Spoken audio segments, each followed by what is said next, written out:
Co-Chairman Hunt, I'm just doing an audio test. Are you able to hear me?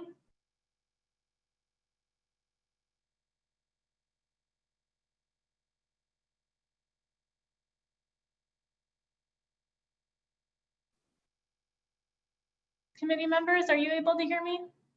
I can hear you. Yep, we can hear you. Thank you so much. I think our co-chairmans forgot how to tell time. I agree.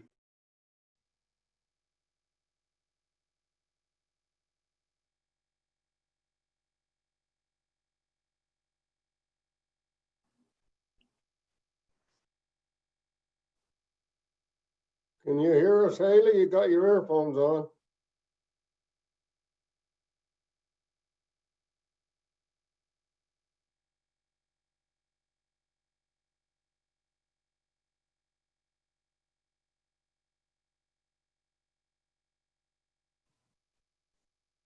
Senator Boner, are you able to hear us? Are you online? Yes, I'm here. Can you hear me? We can. Is there any reason why you can't continue to conduct this meeting? Yeah, I think we can go ahead and get going here. I imagine a few more members of the Joint Committee will be here soon. So with that in mind, I think we'll go ahead and get started since we are 10 minutes behind. So I believe Director Miyamoto was queued up, ready to go. And if he's ready to continue with the presentation, I think that'd be good to get going at this time. Yes, Mr. Chairman, thank you. I am ready.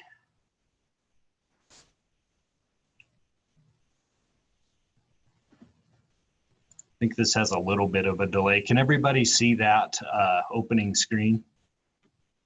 Okay. So I wanted to just give everybody a little bit of background about how our process for meat inspection works with USDA, with the Food Safety Inspection Service. So our state program, I think all of you are familiar with our state meat inspection program, but what it does is basically take a federal program and a federal agency, the USDA and the Food Safety Inspection Service, and what it allows is a delegation of authority to carry out the provisions of the Federal Meat Inspection Act or the Poultry Products Inspection Act, depending on what commodity you're talking about. And it authorizes a state to do an inspection that is at least as good as, at least as stringent as the federal requirements. And if you can meet that bar, then you can conduct a program in your own state upon the signature of a contract between USDA and the state agencies. Right now, there's about half of the states in the country that participate in what they call a state MPI program. And that stands for a meat and poultry inspection program. And the basic requirement of states having the authority to participate in this program is that you have to ensure that your program is at least equal to the Food Safety Inspection Services program or federal inspection for meat and poultry. And so what that means is you have to demonstrate that your program is going to provide at least the same level of safety and sanitation as the federal program does. And then you also have to ensure that you are going to abide by the safe handling and humane slaughter provisions that the federal regulations require. And if you can do that, you're eligible to have a state mark of inspection, and that allows you to mark the products that you inspect, and then those can be resold within the boundaries of the state. So that's how that delegation of a federal program works down to the state level. And like I said, I think right now there's 27 states that participate in a meat and poultry inspection program or a state inspection program in conjunction with USDA. Now, that comes with obviously a lot of attachments. It comes with a lot of tie into the federal program. And if you aren't conducting the program the way that USDA wants you to, then you start a process that's called federal designation for inspection. And so if you're not abiding by the terms of your agreement, or if you're not carrying out the provisions of the Federal Meat Inspection Act or the Poultry Products Inspection Act, you start this process of being designated for federal inspection. And what that essentially means is that USDA has determined that you are no longer equal to their program in terms of safety and sanitation. And so they are going to remove your delegation of authority. They're not going to allow you to inspect meat anymore.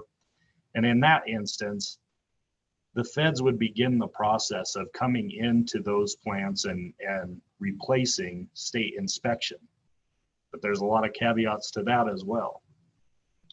I'm only familiar with one state that's been designated for federal inspection in my time working in agriculture, and that was the state of New Mexico back in the early 2000s. And the first thing that they do when you get designated is stop all of your progress. And they essentially turn off all of those meat plants and say, okay, nothing's going to happen until we can go in and do a review. And in that case, it took them over a year to do that review. So my concern is we've got 11 plants in the state of Wyoming that fall under state inspection. They can't take a year off without significant impact. They'd probably go out of business. And during that time, USDA is analyzing the plant, the operation, and they're determining whether or not they can basically deploy federal inspectors out to these plants. But they're also determining whether or not that plant meets the facility requirements of federal inspection. And so a lot of times there's infrastructure changes that have to be made to the physical plant itself for them to comply with the federal regulations. So that's the importance of the state program, and that's the importance of us maintaining our delegated authority for the program. I want to be very clear that I have told this committee in past years that I am a little bit worried about our ability to maintain our delegated authority for the meat program. And I recently got a letter from USDA, I think it's dated May 19th or 20th, that they have some concerns with recent legislation that was passed during this last session. Their concern revolved around House Bill 155, which was that herd share bill. And it's their assertion that we may not comply with our equal to commitment, but they're still reviewing that.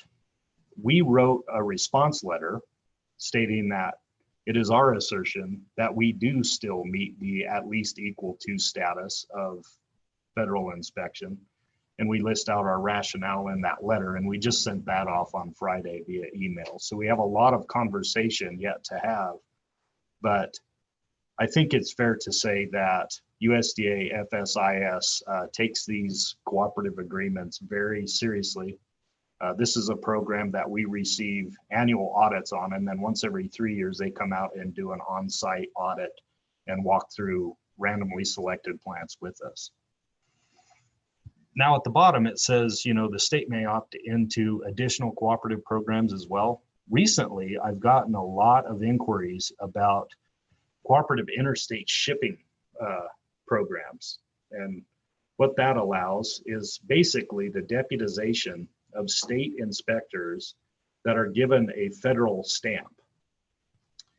And so that is a program whereby you could interstate ship state inspected meat, but you would have to do it with a federal stamp. And so instead of just being equal to the FSIS programs under a current state inspection program, we would have to be the same as the federal program. So we would have to use USDA software. We would have to have them review the plant and make sure that it was all up to snuff. All of our inspectors would have to go to federal inspectors training and be certified for the federal inspection stamp. And we've analyzed this before. In fact, I think it was right after I first came to the Department of Agriculture, I think back in 2012 or 13 in that time frame. We had this analysis as part of an interim study back in that time. And we were looking at cooperative interstate shipping as a potential. And the analysis that came back to us was the only advantage that we get is that we get to pay for everything. And so we didn't have the necessary resources to pay for all of the federal inspection when those plants could just as easily get federal USDA plant inspectors to come in and and they can pay for their own program. But there is a process for that. And some states do use the cooperative interstate shipping program, but not very many of them. And where you see those programs being successful is states that have medium-sized packing plants that they can't get a USDA inspector deployed to do that work. And so you kind of have a choice where either the state is willing to pay for that federal inspector and provide the inspector and provide the veterinary services, or that plant simply can't operate, it can't open. So there are circumstances whereby, you know, if we had a plant that came to us and said, we want you to provide the inspection, we could certainly go down that path and explore that.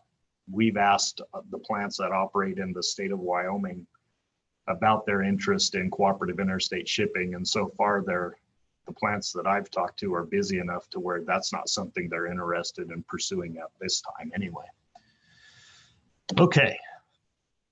So these are the statutes and the regulations that guide that meat inspection program. And essentially our statutes incorporate by reference a lot of the federal regulations because we have to maintain that equal to status. You can see that 35.7.123, and then we have regulations under the food safety rule that basically lay out the sanitary and safety requirements for the state meat program.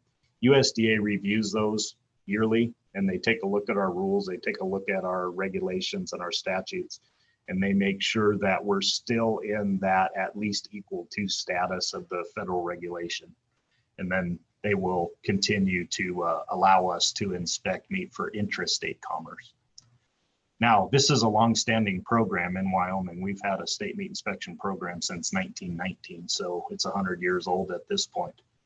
And I think it's worked fairly well. I'm glad we're one of the states that does have a state meat inspection program, because without it, there would be very, very little processing going on. There would be really none. We might be able to do some custom exempt, but that would be about it. I had a lot of questions about fees related to meat inspection over the past couple months as well. There really isn't a fee for slaughter inspection. What it boils down to is the plants that operate in Wyoming pay the same commercial food establishment licensing fee that any other commercial food establishment pays. So this would be the same for a grocery store or restaurant as it is for a meat plant. If you're a new applicant, that's $100, and then it's just $50 as a renewal fee. The only other fees that the Department of Ag might collect in conjunction with the operation of a meat plant would be that they have to have a certified scale. And since the Department of Ag also certifies scales statewide, there may be an associated fee to get that scale certified for sales. We don't have any fees that are charged on a per animal or per head inspection for slaughter or processing. And then we also, I wanted just the committee to know that we haven't had any requests from our meat plants for, you know, like relief of this type of fee. They only have to renew it once a year anyway, but I was curious to see if we would get any requests by our currently operating processors, and we haven't had any issues with the size of the fee or it being a preventative cost so far, at least that we've heard from. Director, real quick, I got a question. Sure.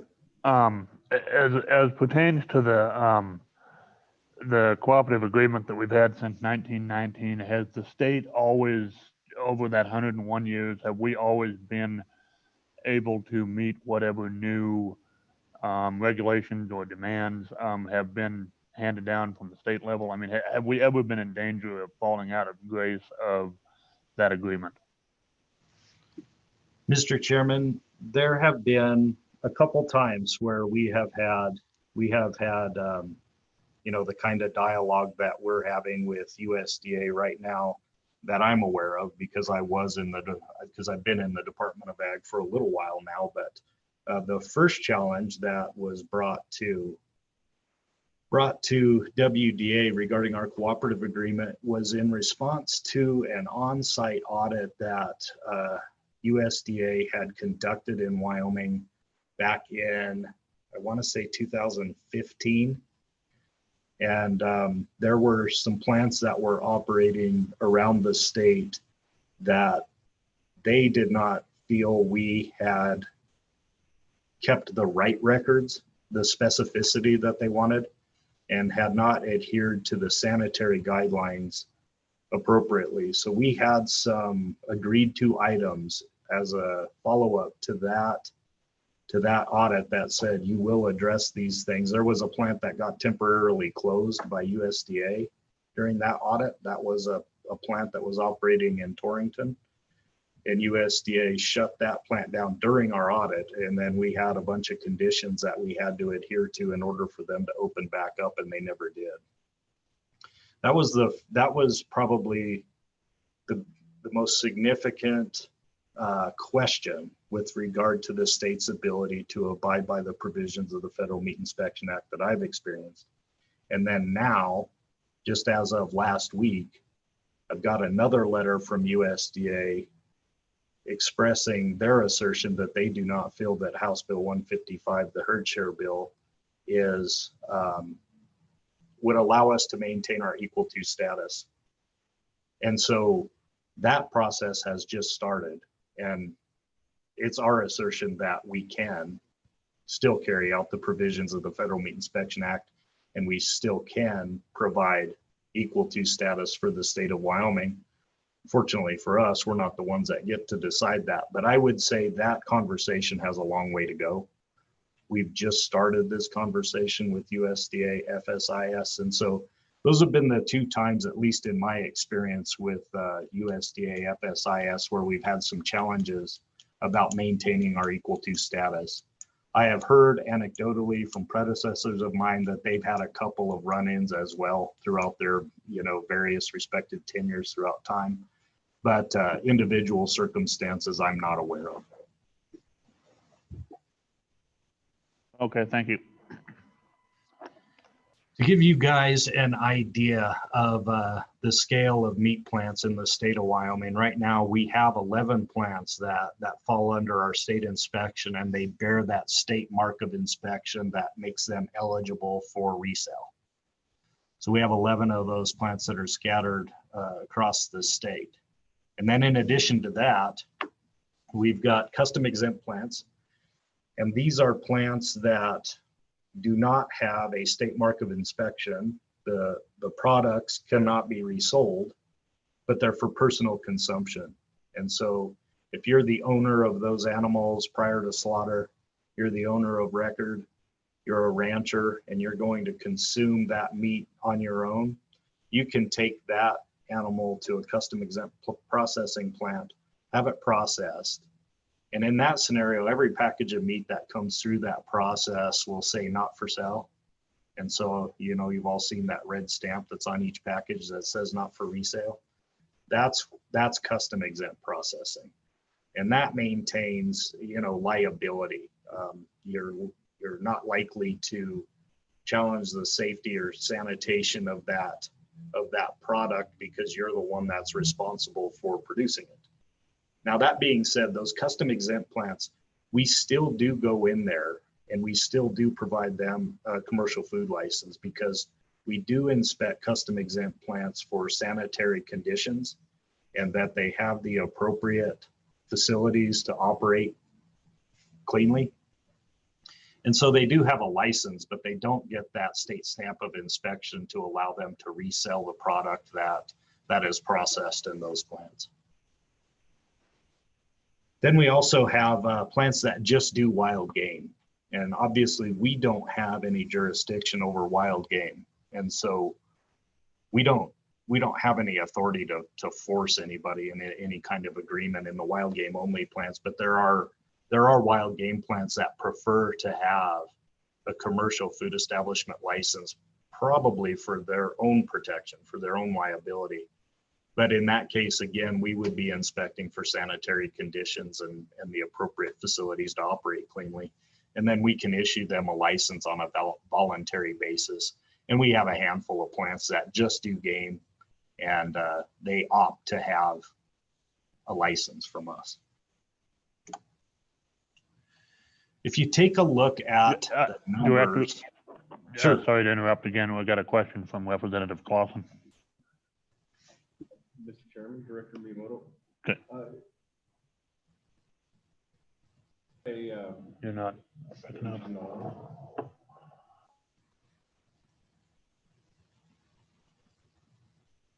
I can't hear, Mr. Chairman. Yeah, technical difficulties. Just one second.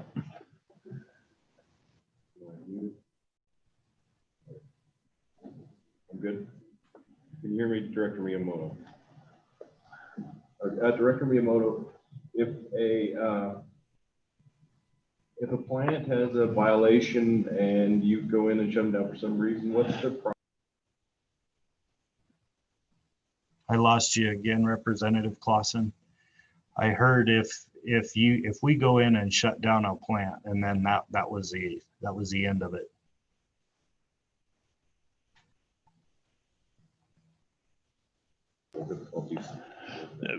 Representative Clausen will hold his question until he gets his stuff figured out, his technological difficulties fixed. So go ahead, Director. Sorry. Okay, so this gives you an idea of the numbers of domestic processing that we have in the state. Last year, for 2019, 1,270 cattle, almost 800 hogs, 400 sheep, 11 bison, 66 other. And then to give you kind of a scale of reference with all of this, if you look at that JBS Swift plant that shut down in April, they do about 5,400 head a day in that plant. And so, you know, cumulatively, we process around 25 animals a year, you know, fair animals and other animals for personal use. But the scale of it is really astounding when you start looking at the numbers.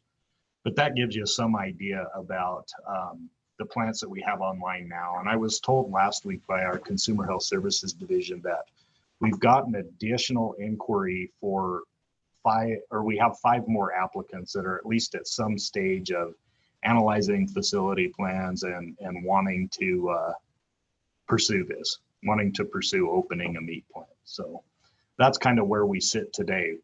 In my time at the Department of Ag, we have seen an increase in the number of processors that we've had in the state, because now I believe we also have 5 plants that do federal inspection in some form. Not all of those do slaughter and processing, but when I came into the Department of Ag, we didn't have any USDA plants at all. And so it has been moving in a positive direction, but the scale is still small. And I will stop sharing at that point, and I'm available to answer any questions that you have if I can hear you. All right, thank you, Director Miyamoto. We got a couple questions, but I'll start with Representative Clausen again. So go ahead. Director Miyamoto, can you guys hear me again? I'm out. Going to somebody else. Okay, Representative Blake.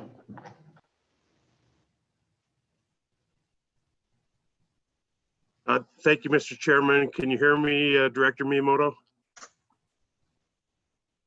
Sure can, yes.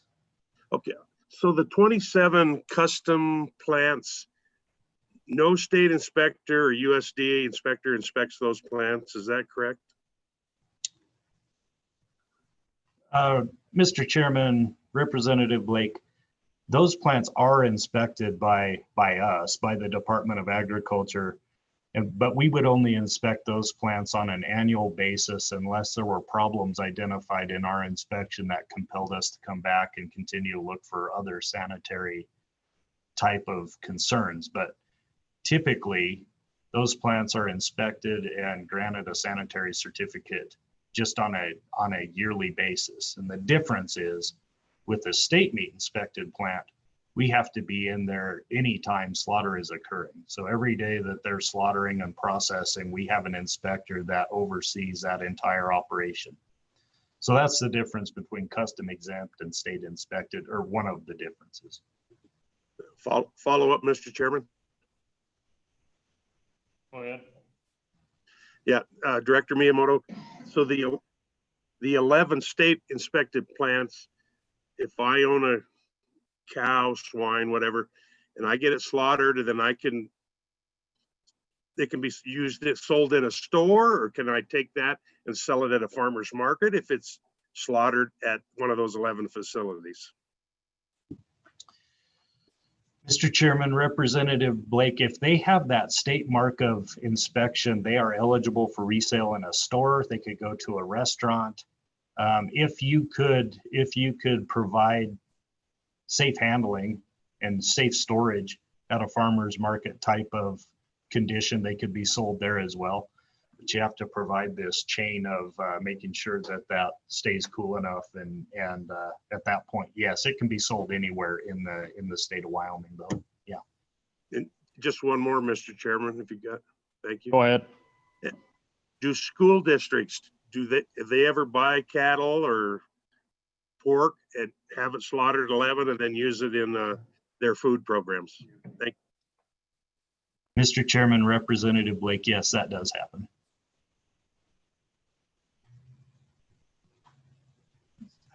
Okay, further questions, Senator Steinmetz. Thank you, Mr. Chairman. I was just curious. I've been reading the Wyoming Business Council report on the meat processing, and it seems like the numbers are a little different. It looks like they're showing 5,000 head or 5,100 processed a year of beef, and then this one is showing 1,266. So I just wondered why the numbers are different. Thank you, Mr. Chairman. Mr. Chairman, Senator Steinmetz, our numbers are based upon our personal inspections of cattle that are slaughtered in the state. But one of the areas where we might have one way this might be explained is that the Business Council may have encompassed custom exempt slaughter in their count. So those other 27 plants that do custom exempt slaughter, that may be included in their total where it wasn't for ours, because I know there's more custom exempt slaughter that occurs in our state than what happens under state inspection. So that might be one reason for that variance. All righty. Okay, we'll go to Representative Clausen again. Thank you, Mr. Chairman. Can you guys hear me this time? All right. Director Miyamoto, Mr. Chairman, when a plant goes out of inspection for a violation, what's the process for them to regain their inspection status or their inspected status? Mr. Chairman, Representative Clausen, the way we usually go about that is we'll write up a series of agreed to items and fixes for that scenario.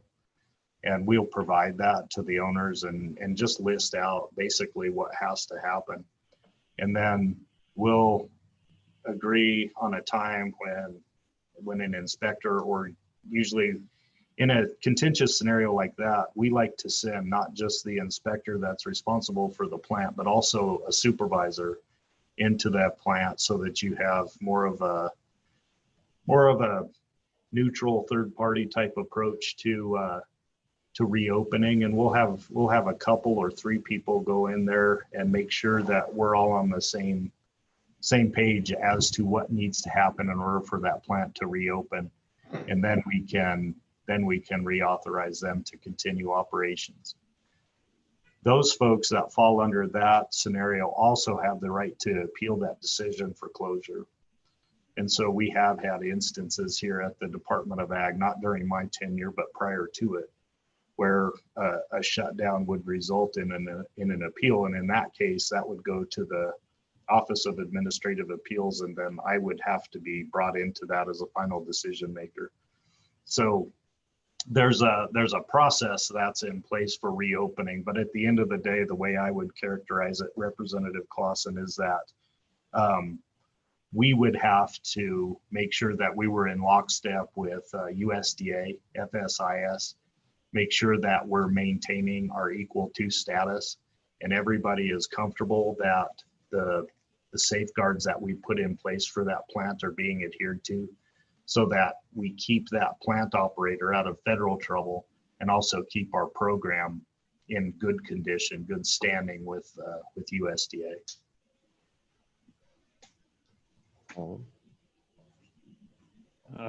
Follow up, Representative. Director Miyamoto, are there any funds available for a plant that has some age to it that has fallen out of compliance for some reason to help them get back up to standards? Mr. Chairman, Representative Clausen, that's not in our budget. There may be some other alternatives in some other pots that I'm thinking of the Business Council as potentially there, but not under the banner of the Department of Agriculture. We have to be very cognizant that we want to maintain integrity in the regulatory program and make sure that we can operate that regulatory component in addition to trying to also advocate for agriculture. So I'm glad that those program offerings for business development are in a separate area for the purposes of meat plants anyway. But to answer your question simply, no, we don't have any direct assistance funds for meat plants. Further questions? Yes, Representative Winter.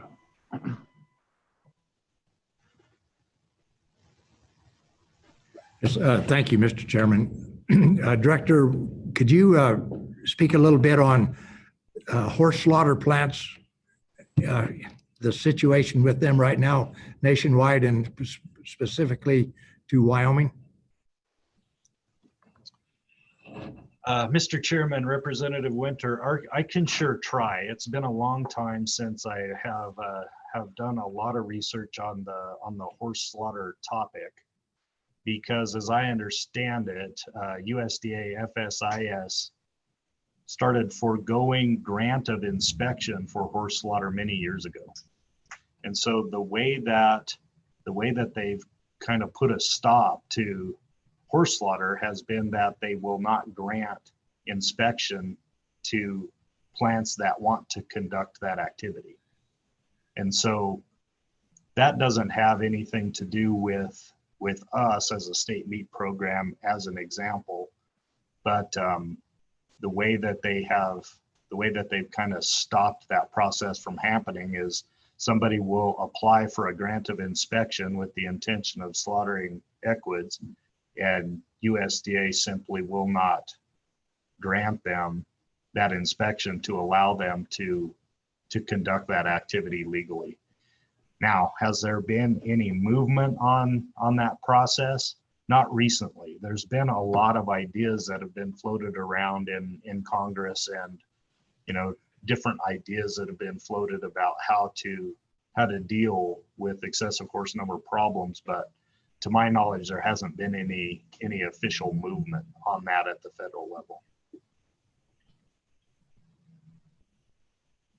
Okay, further follow-up. Yes, Representative Winter. Yes, thank you, Director and Mr. Chairman. What can we do to change that attitude? Do we have to go through our congressional delegation, or how would that work? Mr. Chairman, Representative Winter, yes, I believe that is the appropriate approach. There's some scenarios that I'm aware of anecdotally by different groups about basically revisiting that stance with USDA and granting inspection for horse slaughter. And there's always a lot of interest in that, but it's a very political issue, and it predates my time at the Department of Agriculture. So I don't know where those conversations have ebbed and flowed over the past decades, but it certainly has been something that's been contentious. And if I remember correctly, I was telling you about the state of New Mexico being designated for federal inspection back in the early 2000s. And if memory serves me correctly, I believe that was over a horse slaughter disagreement between the state and the feds at that time that led to the designation of their program for federal inspection. So it is a very touchy matter. And I don't know what we can do other than keeping the dialogue open with people in Congress about changes that may be needed at the federal level to grant that inspection. I think that's about the only legal remedy that we have. Any further questions? Yes, Representative Clausen.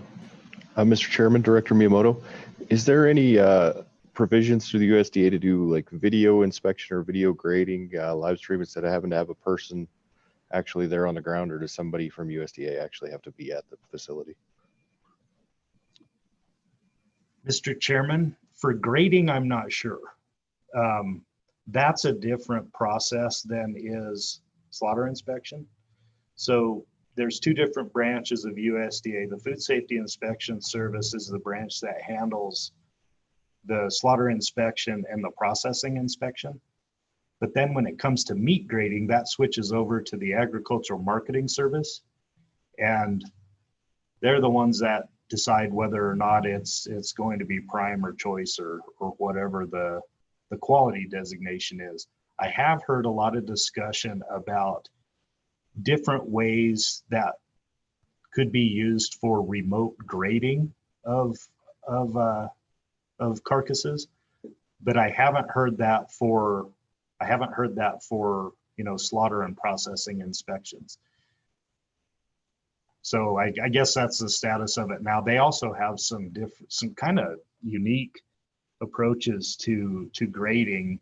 Grading can be an expensive proposition because a lot of times the plant or the owner of the livestock will have to pay for a certified grader to come in and put a sticker on that carcass. And so it's an expense. It might be required for international export. And so that can be something that's very expensive. We at the Department of Ag are interested in perhaps providing some help in that arena and getting some folks certified in meat grading so that we might be able to offer that as a service so that they don't have to pay for the travel expenses of a USDA certified grader to come to Wyoming to decide whether or not it's choice or prime.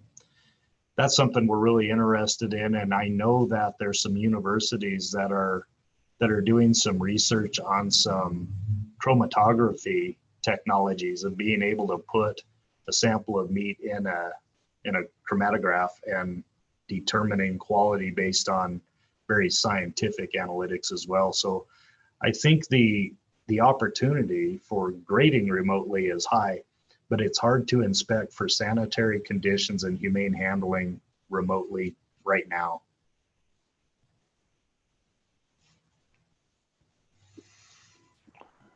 All righty. Thank you, Director. Are there any further questions? Committee. Yes, Senator Boner. Thank you, Mr. Chairman. Just wanted to ask the director, since he has some familiarity with the USDA process, does he have any perception of the hurdle that those regulatory burdens put on somebody who might be interested in getting that fully federally inspected process going in terms of cost? Are there generally consultants involved? How big of a hurdle is it, if he has any insight into that?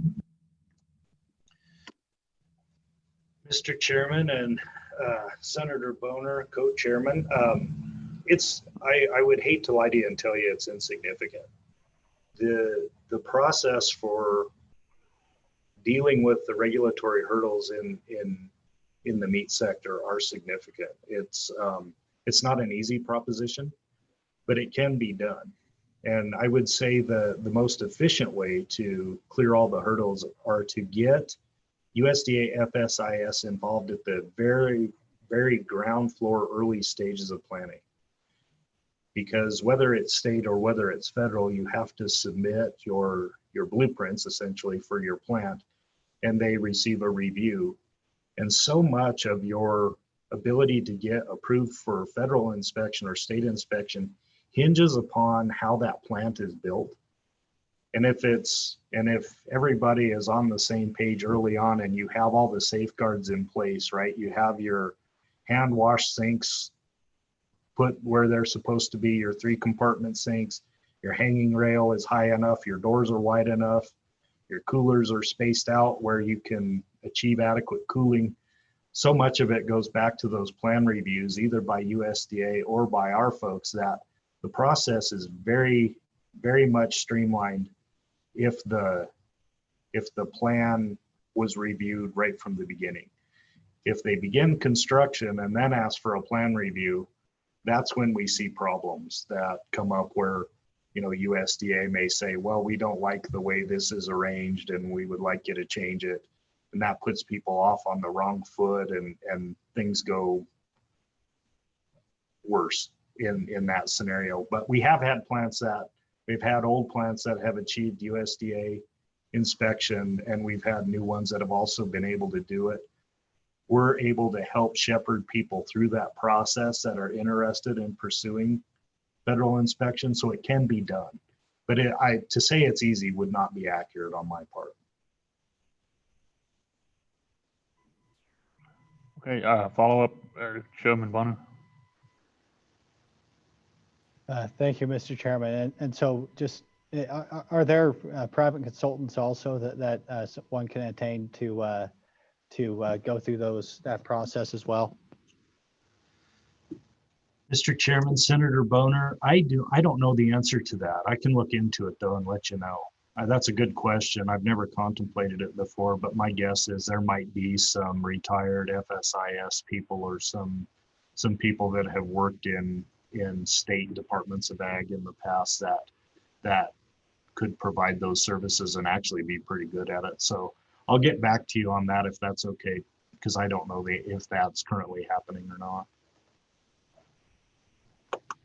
Follow up, Senator.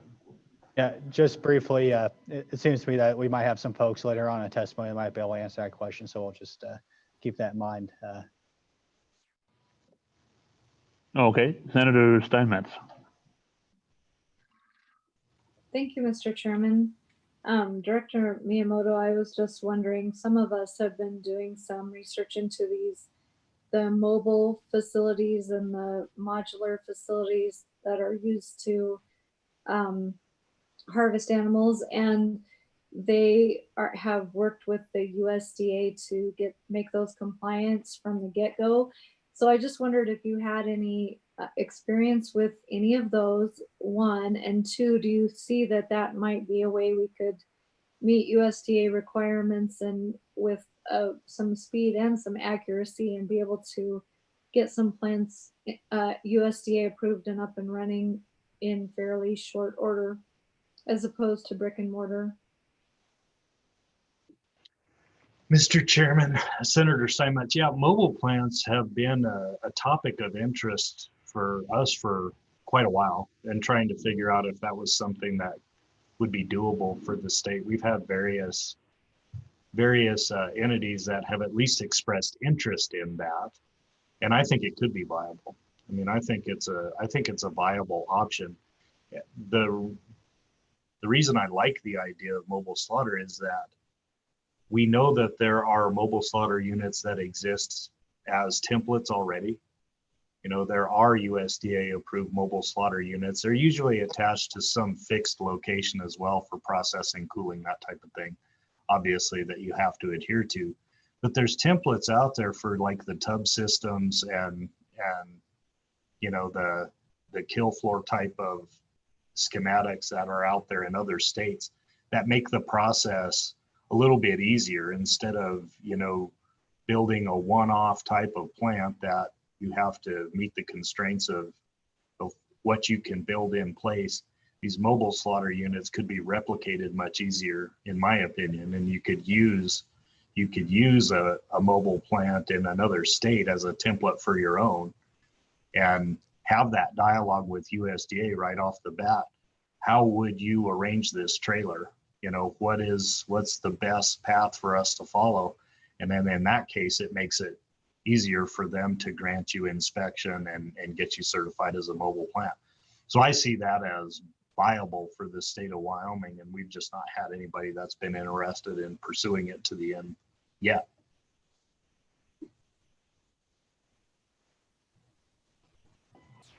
Alrighty, thank you. Any further questions for Director Miyamoto?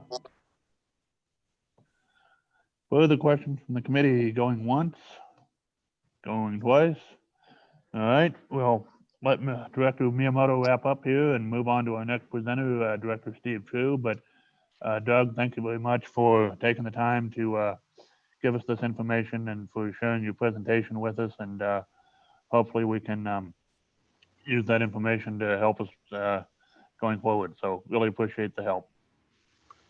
You're welcome, Mr. Chairman. And if anybody has any questions, we're available at any time, and I will keep the committee updated on our discussions with USDA on their letter that they sent to us and the status of our state meat program, so that you're all aware of the conversations that we're having to protect our state meat program. I think that's really critical for the operators in the state already and those that may wish to come under state inspection. This is one of our most important programs. It's a priority for me. And it's one of those things that I want to make sure you as a committee are updated on continuously as we go through these negotiations. So thanks again, Mr. Chairman. All right, thank you again, Director. Okay, next presenter up will be Director Steve True from the Wyoming Livestock Board. And we just a second, let me get him. Oh, no, Director True is in the meeting with us now. Hello, Director. The floor is yours. Mr. Chairman, thank you. I better check first and see if you can hear me.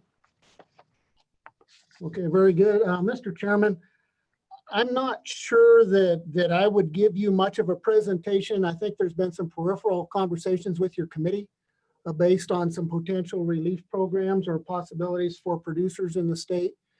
We might be better served if I answer questions or offer food for thought on those from the committee.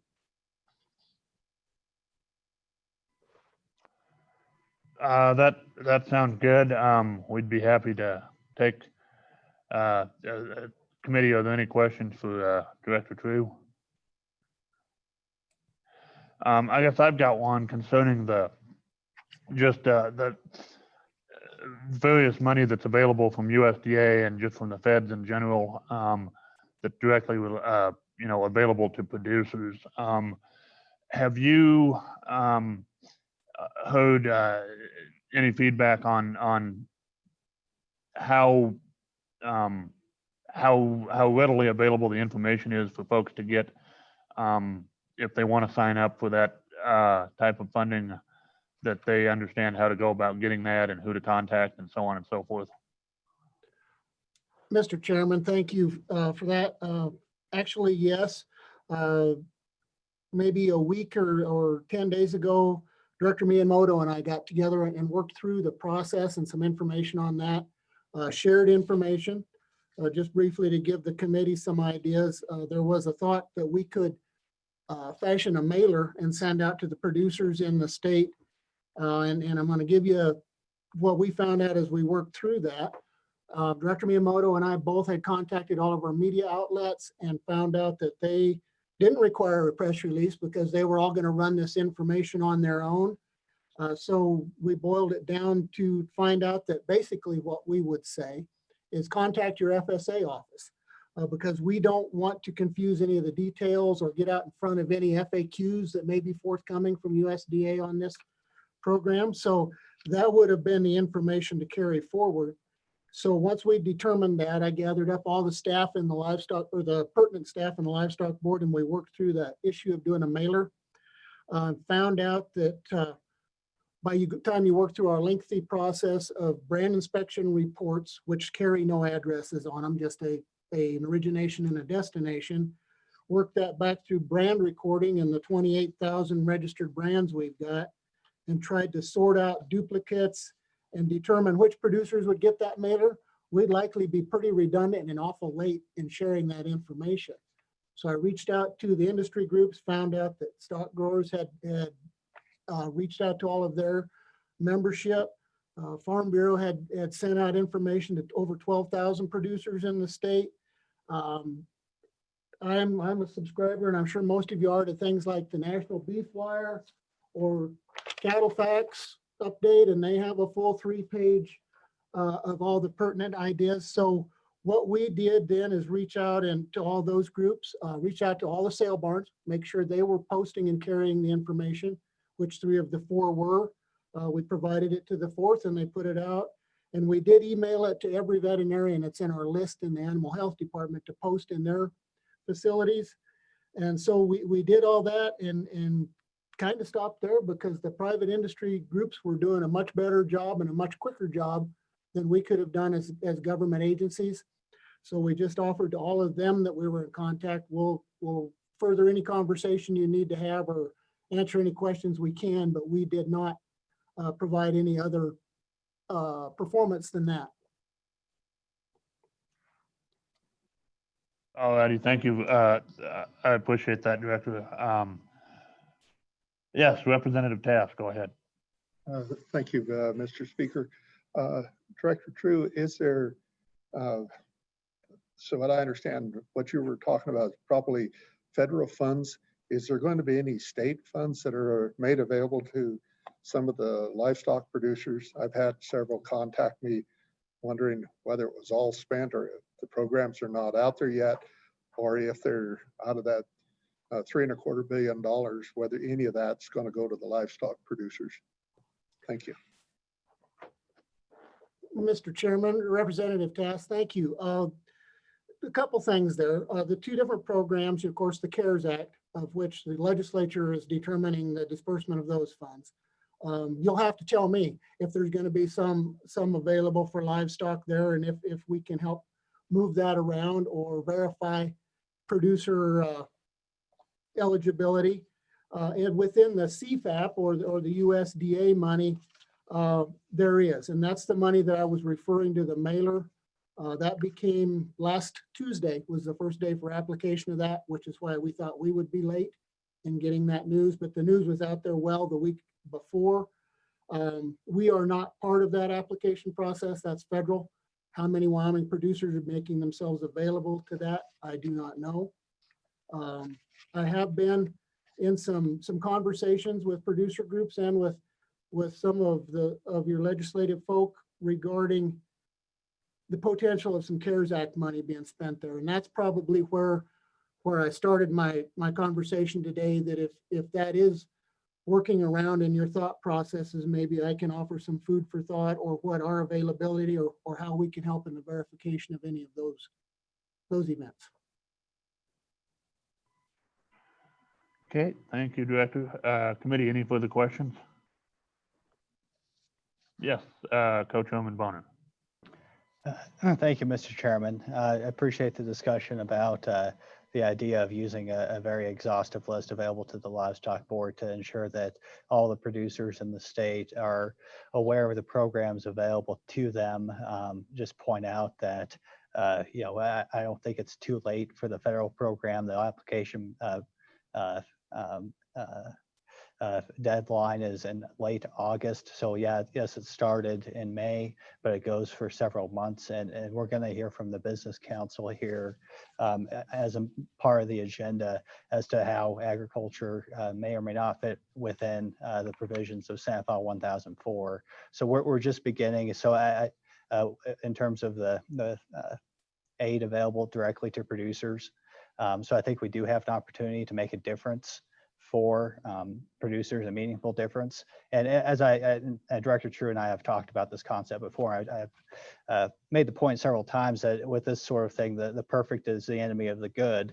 And I don't necessarily have a problem with sending out duplicates or sending out mailers to folks who maybe just own a brand but don't actually have a more recent proof that they've actually used the brand in production agriculture. So I appreciate the work that the good director has done so far, but I think there's lots of potential for this concept, especially if we kind of focus more on getting the ball across the finish line and less focused on making sure it's perfect in every way, especially considering there may be an ability for us to use some CARES Act funds to pay for the cost of the mailer.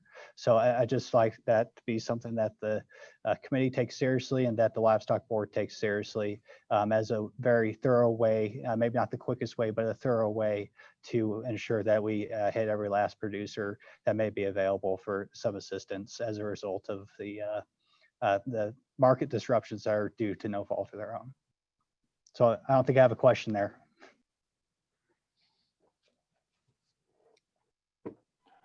All right, thank you, Mr. Co-Chairman. Committee, further questions for Director True? Further questions going once, going twice? All right, well, thank you, Director, for coming on today and sharing that with us. And if we have any further questions later, we'll be sure to let you know. So thank you. Thank you, Mr. Chairman. I think that you may hear some in public comment, some things that I may be able to add a little bit to. So I will stay in the room here. Thank you. All right, that sounds great. Okay, well, we'll let the director stay in on the meeting and move on to Chris Nyman for Executive Secretary for the Wyoming Association of Fairs.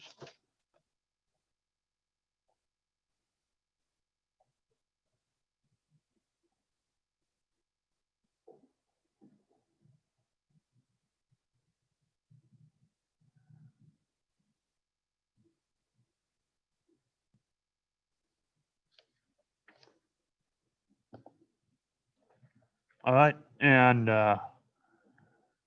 Nyman is with us now. So Chris, you have the floor, if you can hear us.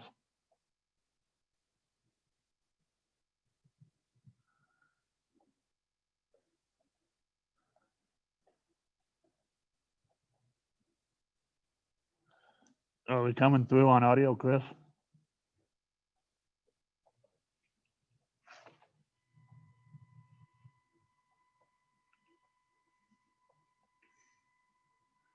And we also have Courtney Conkle on. Courtney, can you hear me? Yes, I can hear you, Mr. Chairman. Okay. Well, and we'll kind of let you guys go together however you feel that you want to approach it, but either Courtney or Chris can start. Who wants to go first? Oh, hello, Mr. Chairman. Sorry, I was having a little problem here. No worries at all. Thank you for inviting me today to represent the Wyoming Association of Fairs, the county fairs. If there's any questions, I don't know really what you would like to hear today, so.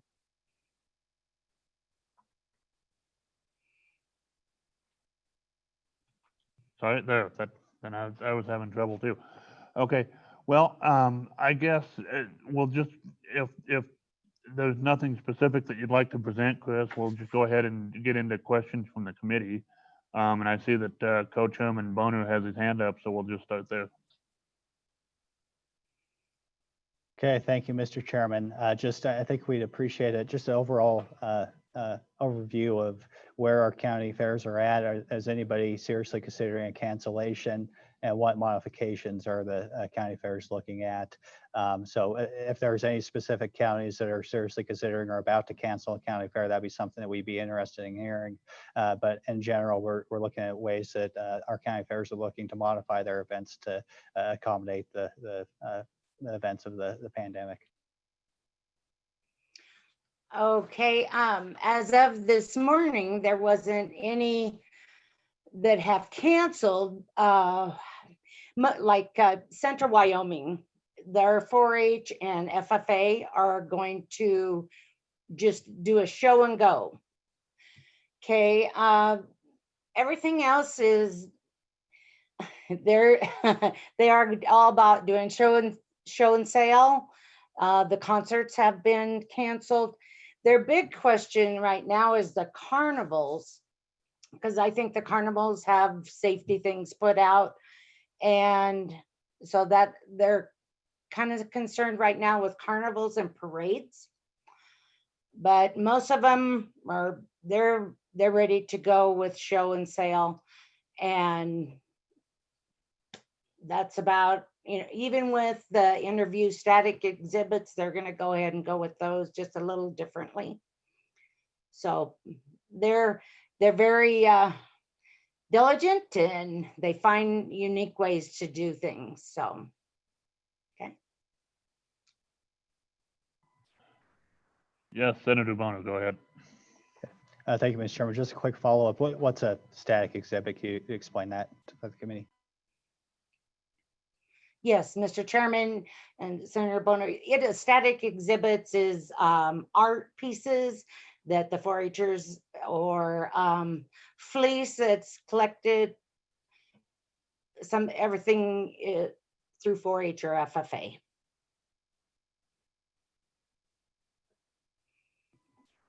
Committee, further questions? Yes, Representative Larson. Mr. Chairman, thank you. Is there open class? Are they doing open class judging and static displays and such? Mr. Chairman, Representative Larson, yes, they're continuing with open class also. So, and with this 250 gatherings at a time, most of our little county fairs, Crook, Weston, Platte, Niobrara, this isn't going to be a problem for them other than, maybe the sale might get a little bit, but yep, did I answer that question? Okay. Committee, further questions for Chris? I guess one of the things, not so much a question, but it's a discussion that we've been having. I brought it up with a member of the legislature who's not a member of this committee.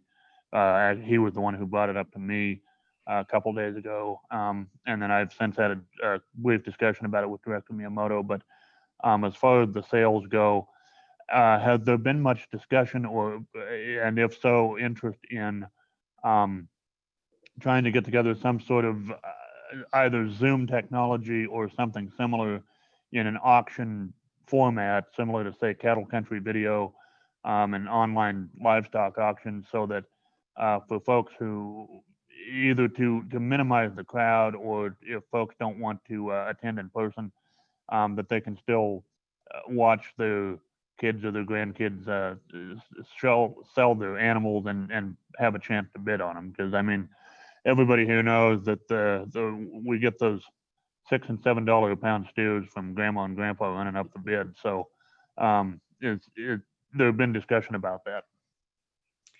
Yes, Chairman, there has been, and some of them have talked about it, but they're pretty sure they want to have the sales, and it's out there. We'll see at the end of July kind of how things shake.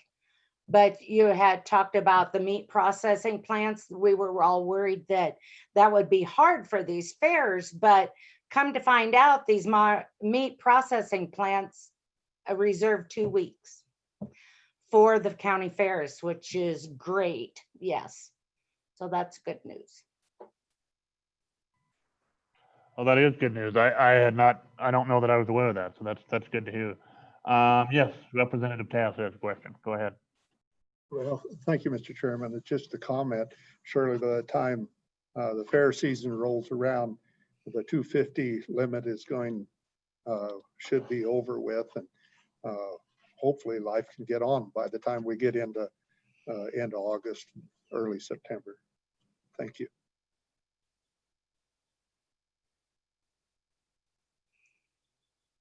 Yeah, we hope so too. Yeah, we all do. All right, further questions for Ms. Nyman? All righty, well, that sounds good. Thank you so much for coming on today. And if you could stick around for a little bit, and we'll go to Courtney. And like I say, you guys might have some overlapping information. But anyway, Courtney, you now have the floor, so go ahead. Thank you, Chairman Hunt. Good afternoon. Thank you guys so much for having us. I'm joined today by our Assistant General Manager, Reba, and we're hoping to give you a bit of an overview of where we're at State Fair specifically, and a brief update on some of the challenges that we've been facing the past few months due to COVID-19 and the planning process that is hopefully going to lead us out of having to abide by such stringent parameters so we can start increasing our interim revenue again. So the elephant in the room, we are fully anticipating to have the 2020 Wyoming State Fair. We're very pleased to report that. We've been putting a lot of time and effort into developing a full-fledged health and safety plan that is all-encompassing. So it does focus on each element that makes up the State Fair. So everything from the McKibben cafeteria, our grandstand events, we are going to be addressing carnival rides, livestock shows, admissions, and everything in between. It's such an ecosystem and there's so much that goes into it. The plan is not complete. Right now, we're now sitting at about 45 pages. I think realistically, when it's 100% done, we'll be sitting anywhere from 65 to 70 pages. So it is in depth, and it's essentially to be our playbook of how we can do this event in a safe and successful manner. We are also working with a consultant that's going to help us with the health and safety plan integration, which would cover training our janitorial staff, cafeteria staff, administrative team, admissions, and some of the new additional protocol that we're planning to put into place to protect our guests, our exhibitors, our rodeo contestants, and of course our team members here. So that's where we're at right now as far as the internal planning. We've also begun working with our county health officials pretty in depth as far as what that communication is going to look like and how involved they're going to be in helping us develop what this plan is actually going to come out looking like on the other side as we get closer and closer to the fair. So we'll be meeting again with our county health officials next Monday, the 8th. They'll actually be coming to the facility and we'll be able to take some time with them to tour the facility and look at any areas that could be potentially blind spots that we've missed in our planning. After we meet with them and get a little bit more of their perspective on things that we need to be including, then we'll be submitting our first draft of our exception request for the state fair itself. Right now, that's about where we're at as far as health and safety and how we're going to be able to take the next steps to making sure that we're keeping everybody as safe as possible during the fair. With the new regulations that came out last Wednesday from the governor's office, it has helped us tremendously in the planning for our summer interim events. To date, unfortunately, due to our COVID-19 related cancellations, we have lost $64,000 in interim event revenue and an additional $36,500 in our RV park projections. And so it's rough. We're looking at about $100,000 in net loss, and that's just looking at through July, with the optimism that we'll be able to return to our more standard event protocol after July. So we're trying to figure out how to make the best of a catastrophic situation. We know that this could have been worse. I have talked to my team a lot.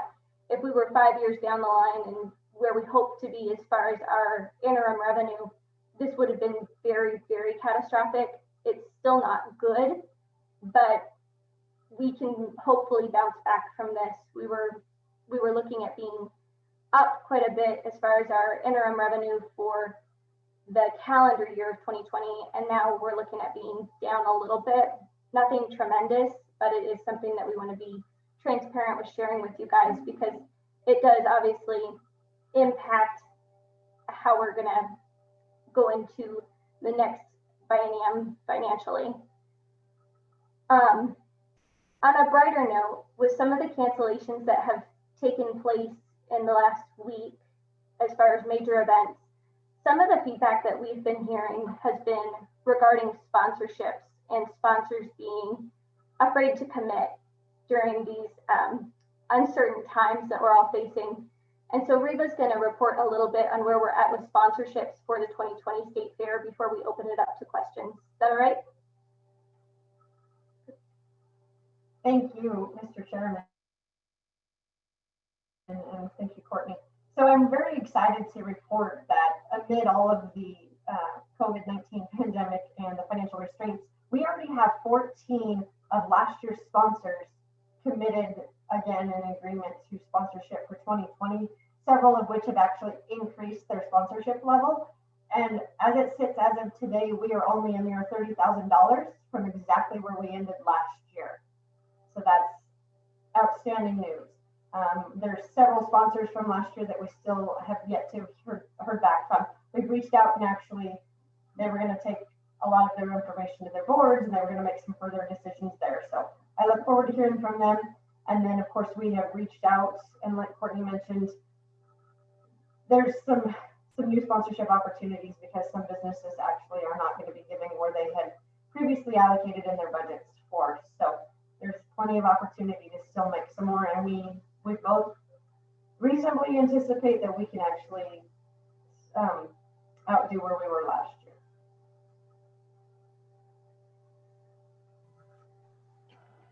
Alrighty, well, that sounds good. That's, glad to hear there's some good news among all that. You said that there was $64,000 lost in revenue funds, and then I didn't catch, what did you say, Courtney, on as far as camping fees or RV fees?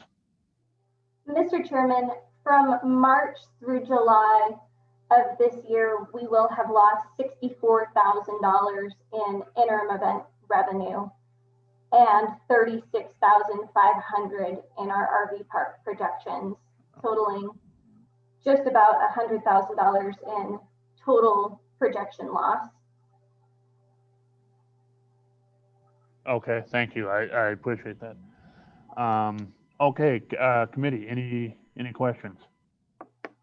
Yes, Representative Carlson. Director Conkle, Mr. Chairman, do you expect any bump in attendance or increase in attendance with the other major summer events being closed? And I guess you're going to be one of the only games in town. Do you anticipate that, or is there any way to project that sort of thing? Mr. Chairman, Representative Klassen, we are anticipating that there's definitely the potential for an increase to our general attendance. We're obviously going to proceed in as safe as a manner as possible, but we did just become the largest event slated to take place this calendar year. And so there is the potential to see an increase in attendance. When we ran the numbers on what our total occupancy capacity could be for our fairgrounds, including social distancing, taking into account our entire acreage, we could actually fit 140,000 people on the grounds at any given time with 36 square feet of distance in between each individual. So we know that that's not going to be a major issue as far as us hitting that max capacity. And so we still believe that we can keep everybody safe and healthy at the state fair, even if we do see an increase in attendance.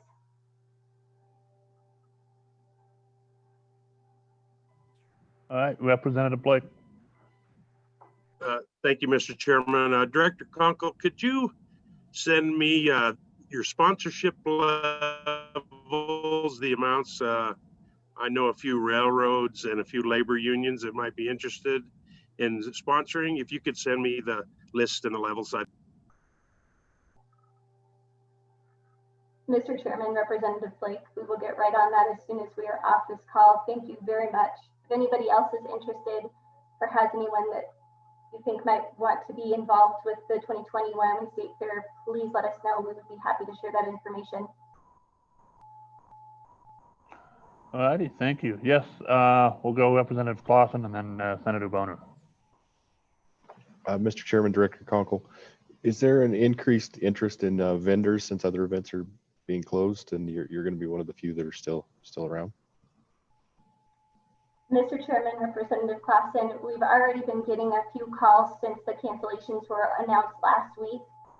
We did have a rapid retirement that we were not anticipating with our vendor coordinator, our OSS2 position, Peggy Hopkins. So she did retire last Wednesday. We will be bringing on an interim OSS2 starting next Monday. and he specializes in vendors and outside sales. So we're pretty optimistic that we'll have some great selection as far as the vendors that we're going to be working with for the 2020 fair. Very good. All right. Yes, Co-Chairman Bonner. Thank you, Mr. Chairman. I guess just a more general question as to the status of some of the, I guess, the night events, the rodeo. Is that still something you're working on? And if so, can you just give us an update of how that's looking, how that might look if it doesn't go forward? Yes, thank you, Chairman Boner. What we're looking at right now is increasing our total capacity potential, so adding additional bleachers, and then limiting the occupancy so that people would still have the ability to social distance if those parameters are still in place, which we do anticipate. We're going forward as if the same regulations as far as social distancing expectations will be in place come August 11th. So we are looking at still moving forward with a full grandstand lineup, which will be fully announced next Friday the 12th. So stay tuned. We're excited to share that information with you guys. And then limiting our ticket sales. So even if we did 50% occupancy for every single grandstand event, we would still have the ability to profit off of every single night of grandstand entertainment.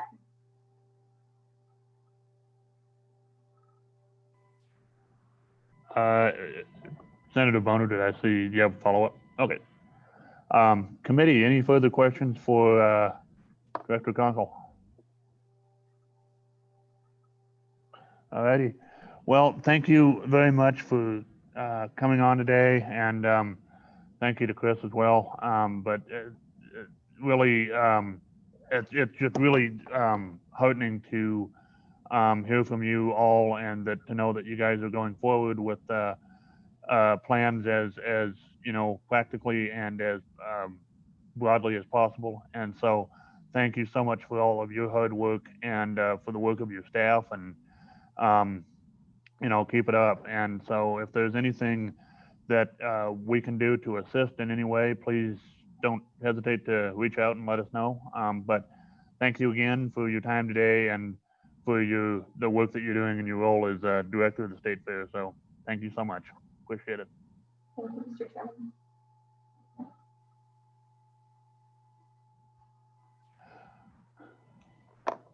All right, we'll keep moving on and keep going down the list. And next up, we have Jill Trigamba with the Agribusiness Development Manager for the Wyoming Business Council. And oh, no, Jill is on with us now. So, Ms. Trigamba, welcome, and the floor is now yours. Thank you, Mr. Chairman. Thank you, members of the committee. I was asked to speak on a couple topics this afternoon, the beef industry study, as well as the BRP program. Is there a preference as to which I start with today? Nope, just whichever you want to start with is good with us. Okay, thank you, Mr. Chairman. Thank you again for the opportunity to present an overview of the Wyoming beef industry study. It was just released in late October this year. And if I can share my screen here, I'll bring up a graphic real quick. You should all have a copy of this. I believe it was emailed, and feel free to send it around. It's also available on wyomingbusiness.org.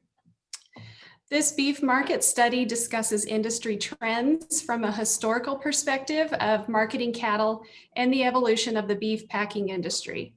By examining the beef value chain for Wyoming, we can identify opportunities in beef production and meat processing that have potential but are not currently represented or fully developed in Wyoming. The report provides an overview of the economic impact of the Wyoming meat processing industry, and it identifies business challenges and opportunities for existing companies. This information can be used by the state of Wyoming, communities, or industry groups to guide policy and allocate resources to support the meat industry. Finally, it offers strategies for existing companies to capture new markets and for communities to attract new business investment in meat processing or supporting businesses. The executive summary highlights the key points for each section and key initiatives to expand the beef cluster in Wyoming. And then the conclusion will identify the approach recommended from an industry perspective. So the complete study is about 80 pages long, and it begins with an executive summary, which I'll scroll through, and I'm just going to hit the key points here.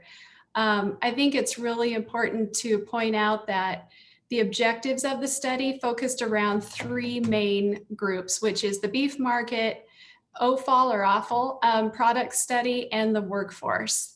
So I'm not going to read them all to you, but really it assessed the current operating meat processing plants in Wyoming and then identified industry trends and demand both within the state and internationally.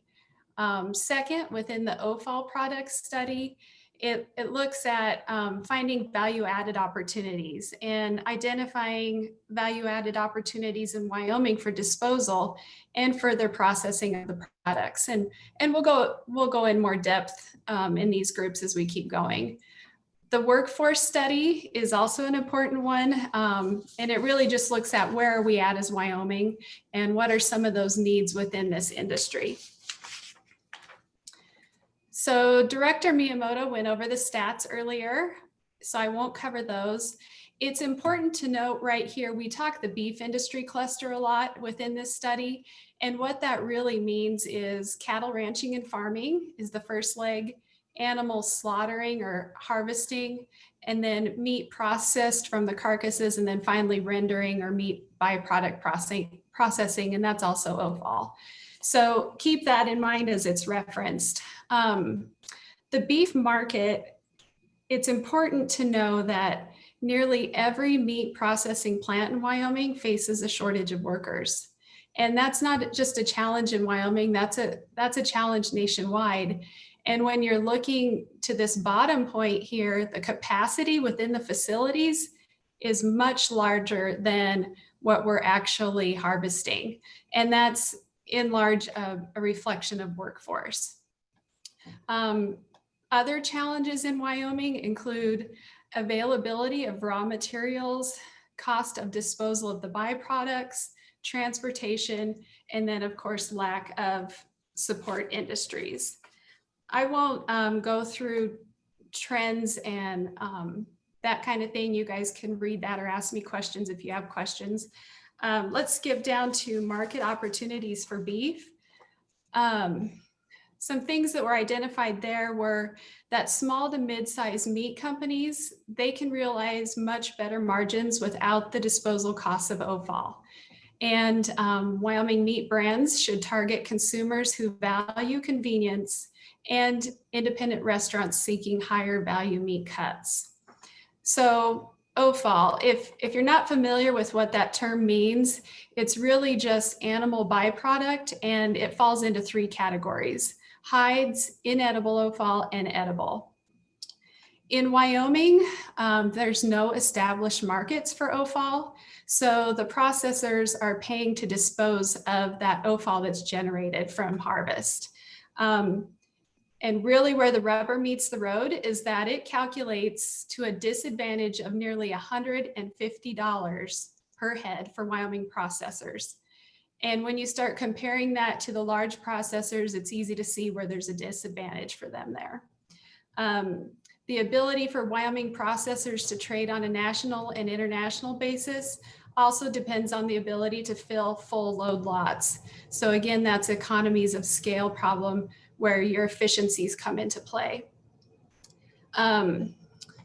Value-added opportunities for OFAL include regional aggregation, and the regions that they broke it into were outlined on that first page or toward the end of the study as well.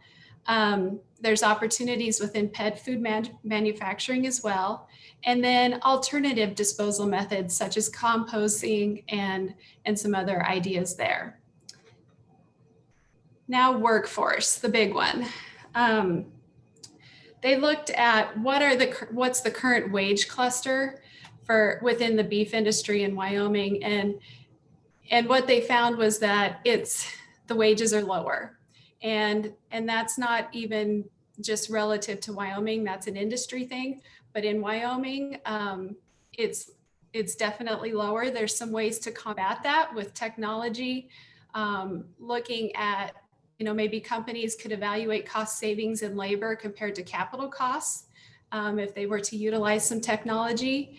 Through skills gap analysis is another way, training and certificates, which there's some community colleges that are going down this road. And I think you'll hear from the folks of Fremont County later and what they're doing. And then workforce recruitment and getting together to really attract workforce. So let's skip forward here to the key initiatives. And this is what the study really found as places to work within. The first area was traceability and really working that beef supply chain. Next would be marketing. So help with marketing and sales for companies developing direct marketing programs. Expansion, let's support the expansion of existing slaughtering and meat processing companies. And a way to do that for the existing processing facilities might be through some improvements or increased inspection. There's also the idea of working with some finance programs to help them with that. And then another way to help them would be through advocacy of their association. And through that association, maybe some group purchasing for materials, education and training, and that could also help with the workforce. The next one would be business development. So targeting that cluster again that we mentioned earlier, and what industries are supporting the cluster and what are the opportunities there. In the study, it outlines several business opportunities that could directly support the cluster. OFAL markets and how to add value to products through developing cold storage and regional aggregation.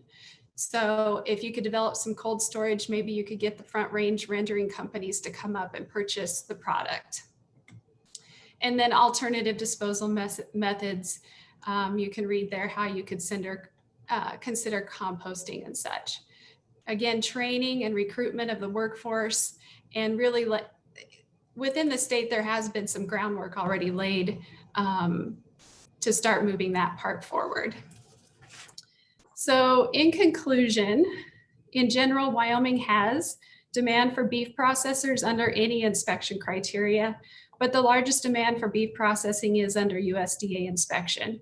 And to meet the needs of cattle producers and support more beef processing capacity, Wyoming should re-examine the business case to implement cooperative interstate shipment program. And Director Miyamoto spoke to that earlier and the challenges that go along with that. For existing processors interested in gaining USDA inspection, it would likely require retrofitting, expanding, or redesigning their facilities to meet the program requirements. As Wyoming processors examine new markets, they must be very aware of their direct and indirect costs, efficiencies, and margins. If Wyoming processors want to sell directly, they must invest heavily in a sales force and compete on quality and convenience basis. Beef processing and the beef industry takes many supporting businesses to make this system operate at high efficiency. The focus should not only be on growing processing capacity, but also to grow the businesses that populate the entire cluster. I think we can all agree that our friends at Orbis did an excellent job compiling this study. It is data-driven and will be a valuable tool as we move forward. It is important to note that at the Business Council, I am receiving several calls every week from prospective processors, and this study is helping them shape their business plans and explore ideas outside of their original plans. It's opening their eyes to other opportunities within the cluster. So with that, I will wrap it up. I know that was a really quick synopsis, but I'm glad to answer any questions.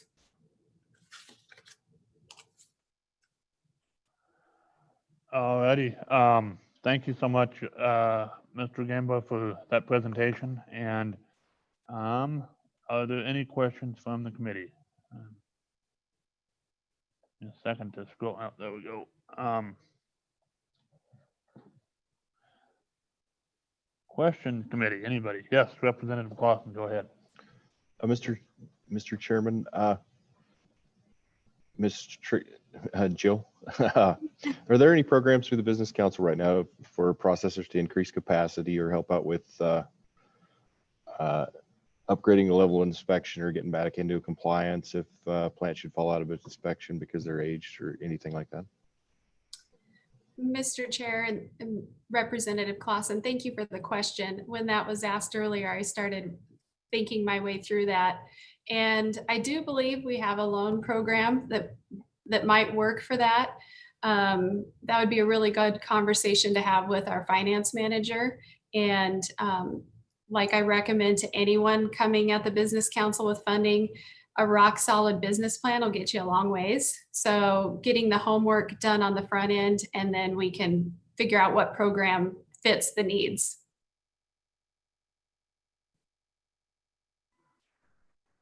Okay, any further questions, committee? Yes, Co-Chairman Bonner.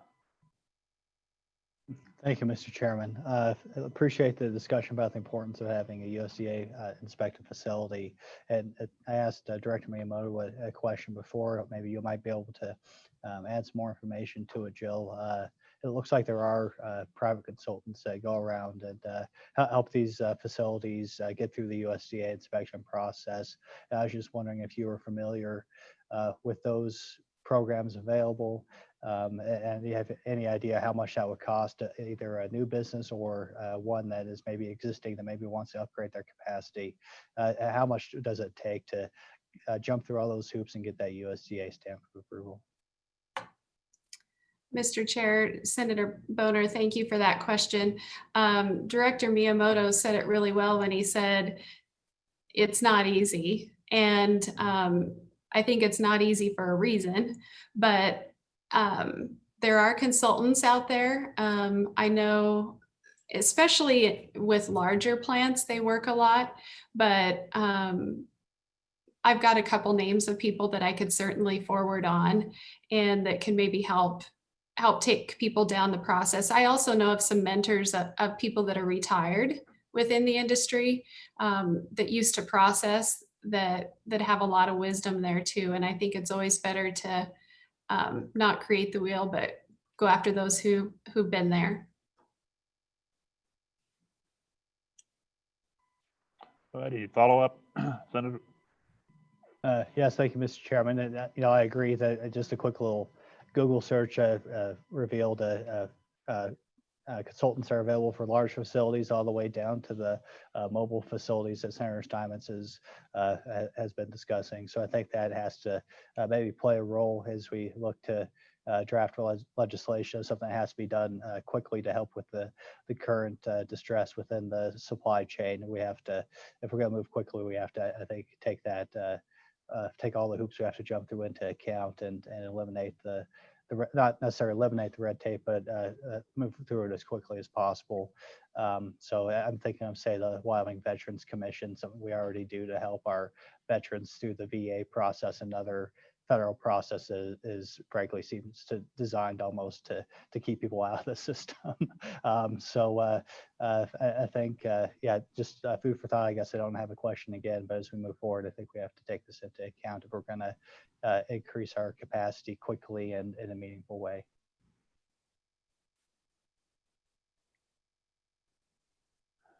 Very good. All right, committee, any further questions for Mr. Gamba? Yes, Senator Moniz, go ahead. Thank you, Mr. Chairman. Are local, statewide at least, facilities not tied into larger facilities for OFAL? I would think they would have some sort of an outlet for those kinds of hides and inedibles and whatever. Are they not tied into another market, or what is the situation there? Mr. Chairman, it's Senator Moniz. According to the study, not very many of them are getting any value out of that byproduct.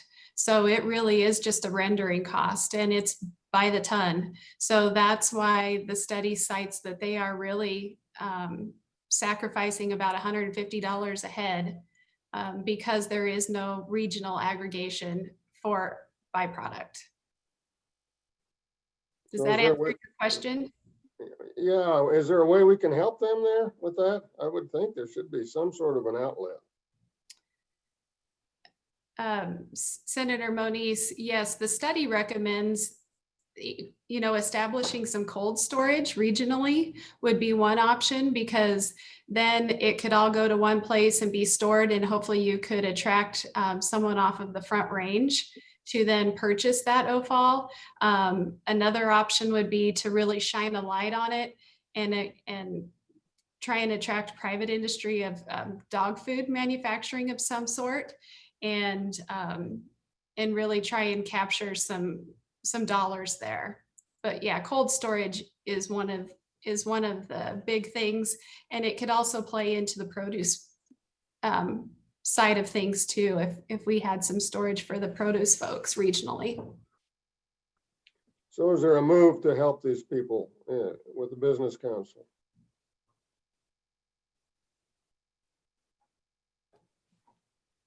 I'm sorry, Senator Moniz, are you asking if the Business Council is doing anything for that, or? Yes, or is anybody trying to do anything to help them? The conversations are definitely going on. We've got a great roadmap with this study now. Unfortunately, I started the job under COVID, and so COVID has kind of taken over our response life, but we are now starting to really look forward, and cold storage is at the top of our list, or one of the important things. And producer groups are talking cold storage. So I think as you think of ways to help people, that could be a good one.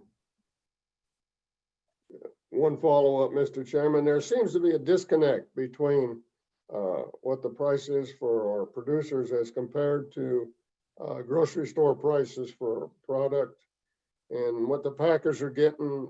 There seems to be a disconnect there that we sure should find a way to help them, I would think.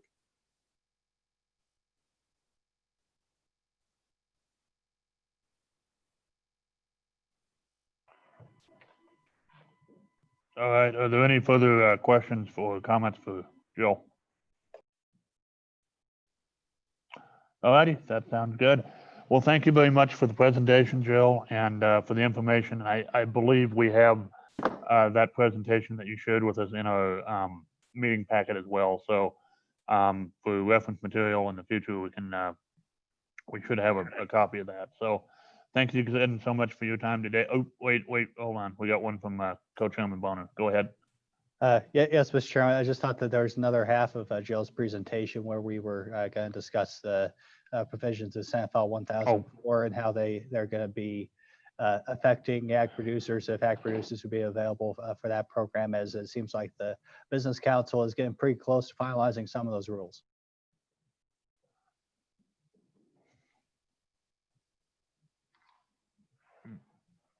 Jill, will that work?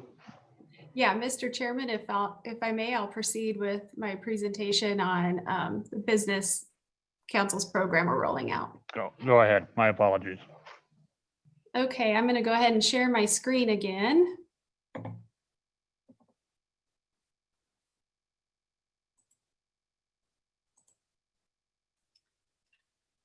The Wyoming Business Council is proud to be helping and lending Wyoming business owners a hand during these challenging times. We're working hard to distribute this money to small businesses quickly through a simple, secure process.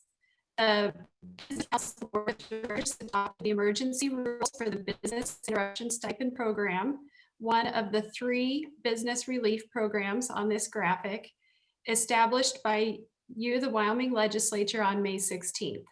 Governor Mark Gordon signed the bill on May 20th, and the rules will now be reviewed by the Wyoming Attorney General's office, make their way through the Secretary of State, and then delivered to the governor for approval. We do not have deadlines when the AG's office and governor's review will be completed. The rules, however, are a very critical step in the Business Council's launch of Program 1, and that will happen sometime this week.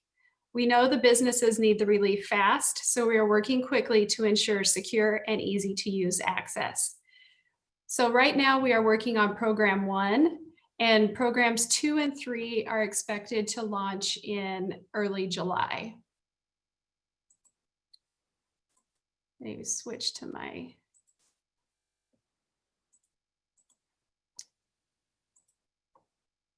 Well, I think my computer froze there.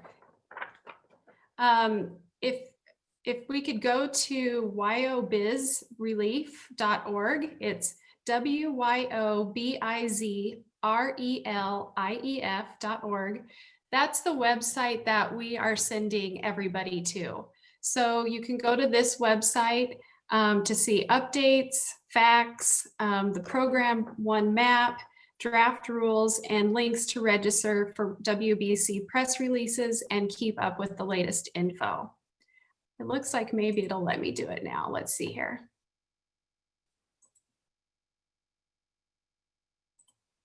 Okay, so here's the website, and this was created exclusively for the BRP. You can also access it through our regular website, and if you went to wyomingbusiness.org, there's a red ribbon across the top, so it'll still send everybody back to this. But again, it shows what the plan process is so that it's easy to understand for people. Again, the application is not up yet. We're waiting on the rules to finish, and then it will be an electronic application, frequently asked questions. And then importantly here, people can register, and you can do that now, register for the webinars. So I know some of you were on the webinar this morning that laid out the program. Now, what you're all wondering is, does BRP include ag? The intent is to include ag businesses as they qualify per the rules. As with many businesses outside of agriculture, not all ag producers or businesses will be eligible, and that's because they have not yet to incur or experience a loss. As you will hear from Director Lois Van Mark, the USDA CFAP program is now available for some ag producers. And WBC has been working in many areas throughout this COVID time for ag businesses. For example, we've worked hard to make sure ag producers were eligible for the EIDL program that came through SBA. We've produced 2 webinars. The first was with federal and state agency partners to provide information.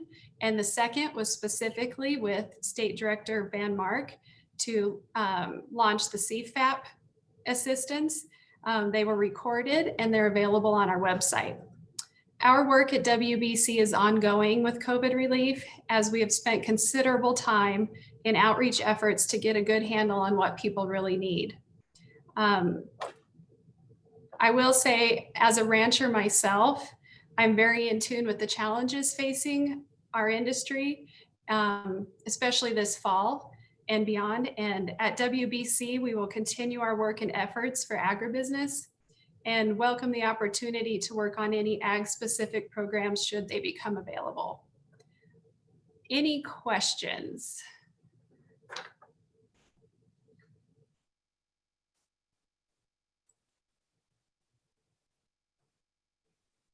Committee, any question? Yes, Senator Cost, go ahead.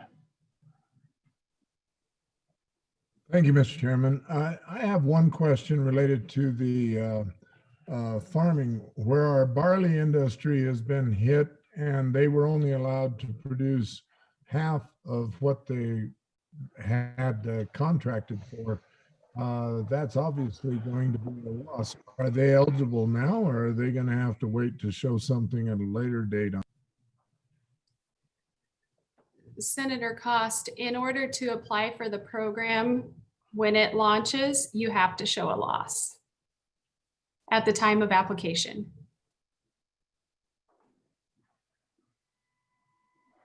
Okay, committee, any further questions? Yes, you have a follow-up, Senator? Go ahead. Thank you, Mr. Chairman.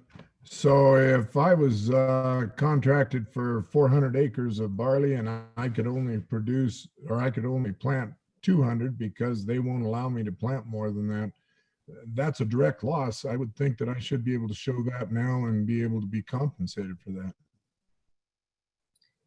Senator Cost, I would definitely take that scenario to our rules and guidance group. And, you know, there's just a lot of scenarios. I've tried to think my way through every which way I could, but that's a good one. And I'll document that and take that to them.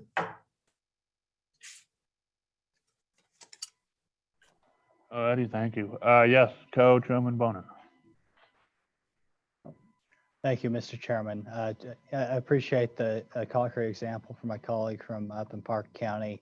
And I guess just a little bit more detail from Jill as to how they imagine this working with, say, you know, you sell your steers in August for October delivery. How do you assess the loss of revenue if that is lower than it was last year? Are you just going to base it off of a similar contract the previous calendar year? Or is there any thought as to how you're going to actually assess the losses?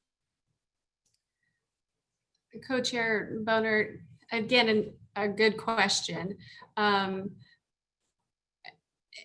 is a specific animal, right? So, and I say animal, lots of different scenarios. And right now, to apply for the application, you have to be able to show a hard loss. So as we talk our way through the ag thing, it might be best to have something separate than 1004. The other thing is, if you don't sell till October, then you can't apply till October. So if there's money left in the pot, great. If there's not, then how do you even apply?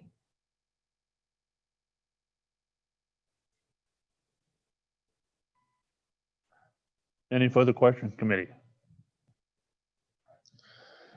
Further questions for Mr. Gamba? Yes, Senator Steinmetz, go ahead.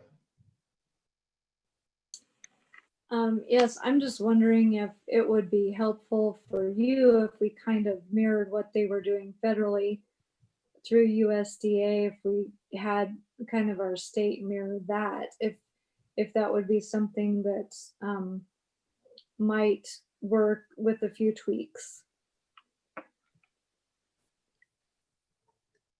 Mr. Chair, Senator Steinmetz. Yes, I think that's some good thinking. Definitely with some tweaks as to the dates and maybe some of the qualifications. I suspect that you might hear later in public comment some more specific ideas.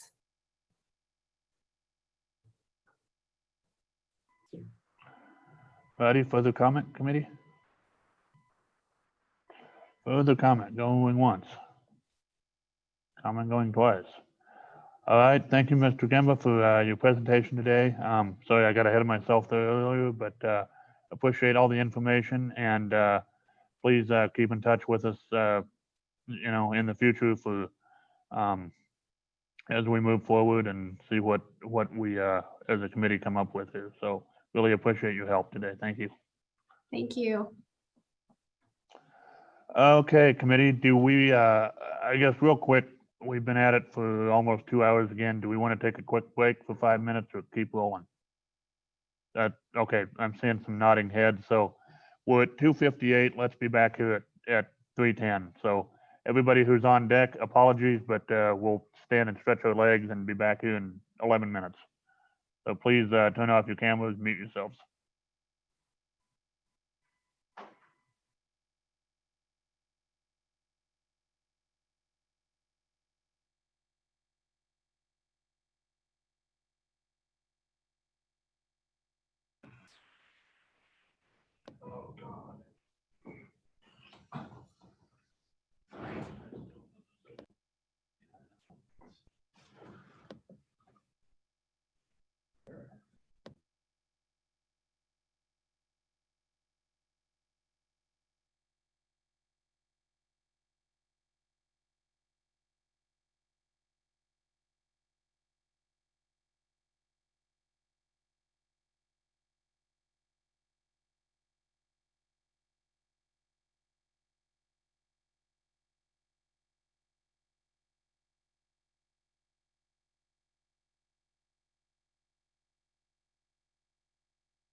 Is everybody interested in pizza afterwards? 13-year-old grandson. I'm good, yeah, thank you.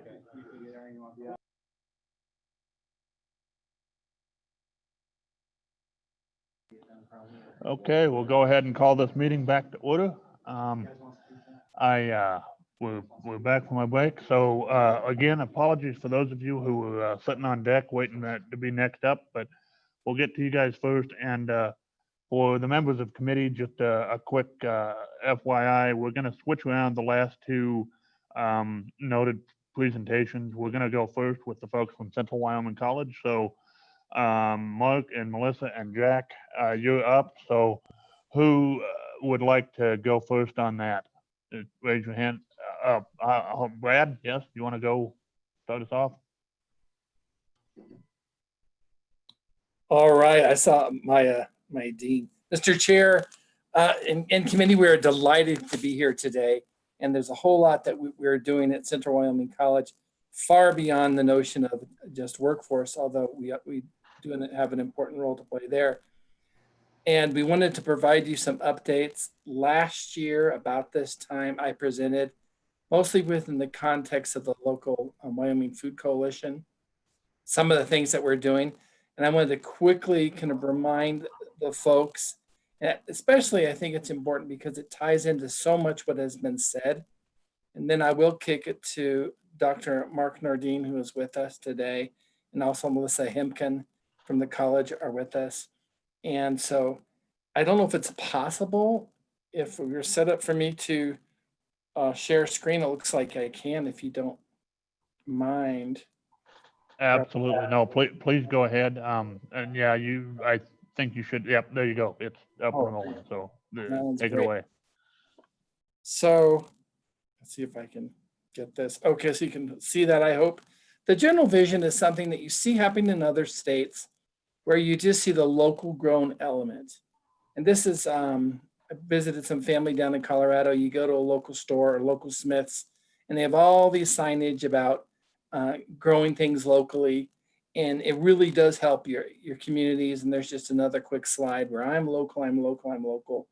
And Smith's, more broadly known as Kroger's, is very open to this. We've reached out to them and we believe we can do this not only within Central Wyoming, but across the state. And our goal really, as it says at the bottom of the screen, is really 25% of local foods. And we're doing a heavy emphasis on meats, as you'll see. So in general, we've provided some handouts to the committee members about our initiative to really beef up Main Street. And if you keep in mind where we are in Central Wyoming, we have Lander, we have Riverton, and they kind of funneled its way towards Du Bois onto the Tetons and the national park. And so we're looking at this thing very, very holistically. As Ms. Trugumba has mentioned, it really has to think of the whole career, the whole cluster, which is really supply in the whole supply chain, including offal, and the demand side, which is restaurants. And so we're really piecing this all together. And I think that's how it works. If we just think, oh, workforce, and we go home at the end of the day, it'll be a failed case. And I think the restaurant that says, well, we'll sell it on our own and it'll just happen. You really need to have everybody tied into this plan. And our plan is based upon, I would say, very similar to the state's plan. We also had Orbis Advantage do a study for us locally, looking at the kind of supply and demand and the whole supply and demand chain. And so our goal there, as you see in the third bullet, is really to increase local meat and food processing and promotion. And that's the marketing, the restaurants. And really, we have ranchers who are suffering, and a lot of people within the supply chain and demand side suffering. And we really need to aim towards more value added, which is the processing piece. And then we're trying to get, 25%. We're working with the schools, the school districts, restaurants, the college, our own restaurants, saying everybody's got to play. And it's like supporting your local airport. You do pay more, but it benefits your whole community. And it's really the value of helping your neighbor and everybody is building that awareness and consciousness. And I think we've done a whole lot. And there's also, we're really trying to create more businesses. And so what does this really mean? We have a student who actually started in Jackson, because we were in Teton County, Fremont County, and Hot Springs. So a graduate of our entrepreneurship program has started an awful business, which is cat and dog food from the use of really it's kind of all hands on decks, all little niches. We're now pushing to try to get use of the hides and working with a variety of partners. But and a big ally in all this at the local bullet there is the local food movement. You got a lot of people who are highly energized towards the whole local food and business, and they've been instrumental in this. I'm quickly going through this because I don't want to take Dr. Nordin's time, but here's a slide that to the left is where our campus is in Riverton, and we have this new building that's going to be produced, which is the Rocky Mountain Complex, which will have several thousand square feet for instruction of meat processing. And in the distance, you see is going to be yet another USDA approved facility. And at the airport, by working with a local today here before too long, has a food hub. And so at the airport, there is a restaurant now that only serves local food. And sourcing that can be tricky, but it can be done. Sometimes your menu is a little bit directed towards whatever is kind of available in that season. But from the airport, you can fly out of state from a USDA facility. And we're doing what people are dreaming about in terms of Taiwan and whatnot. Going along very quickly in our new facility, that area in yellow, it will be all meat slaughter and processing for instruction. When colleges get too much involved in the actual business of it, it scares people because they're taking away revenue from others. And so we're always quickly to remind people, whether it's this USDA facility or our mobile slaughter unit, it's a lab and we can't speak to a mobile slaughter. And there is a study on that in the state, and we are jumping full board into the whole mobile slaughter as well, instructionally, and only working towards the production processing capacity where we ask our local partners saying, can you do it? They say, no, I got a waiting list for 6 months, and that's typical from our meat slaughter and processing folks.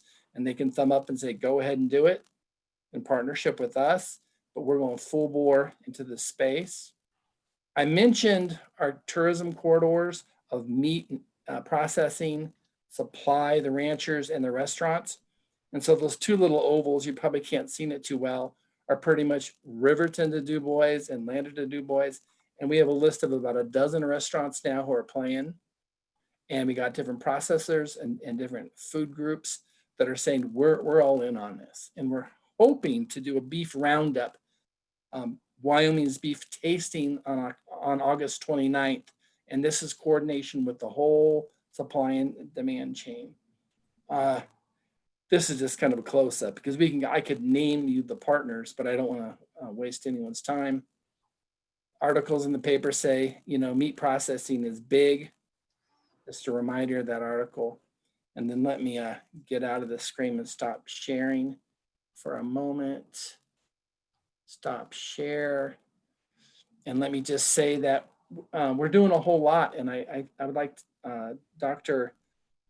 Mark Nordin to take it away from here and provide you all, Mr. Chair, if we can, a few more details as we try to have a fairly efficient presentation here.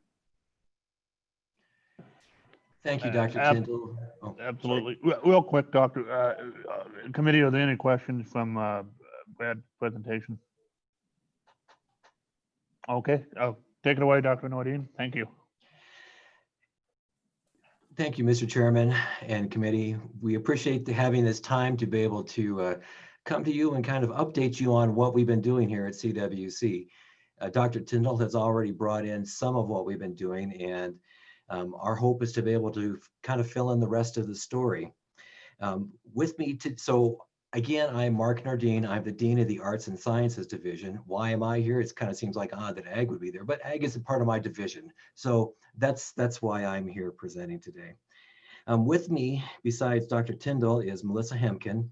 She's on the leadership task force on the Wyoming Food Coalition and also the director of CWC's Government and Foundation Relations. Also with us is Jack Schmidt. Jack is a lifetime participant in the meat market. He's been doing this for a couple years now. And currently he is our local food liaison for CWC. So that's who we have presenting for you today. Just quickly from me, kind of building on what Dr. Tyndall has said, through the Wyoming Works grant, we were able to fund a mobile meat science lab. We also call that our mobile slaughter unit. And just so you know, there's been some questions about this earlier today and the mobile sorts of aspects of meat processing, and is it possible? Well, the company we're dealing with that's building this, yes, these have been USDA certified in the past. And so we have a consultant through the company that we're buying to be able to work toward USDA certification for our mobile slaughter unit, our meat science lab. So I just wanted to put that on the table. And also the Wyoming Works grant has also helped us fund the position for a meat science faculty member.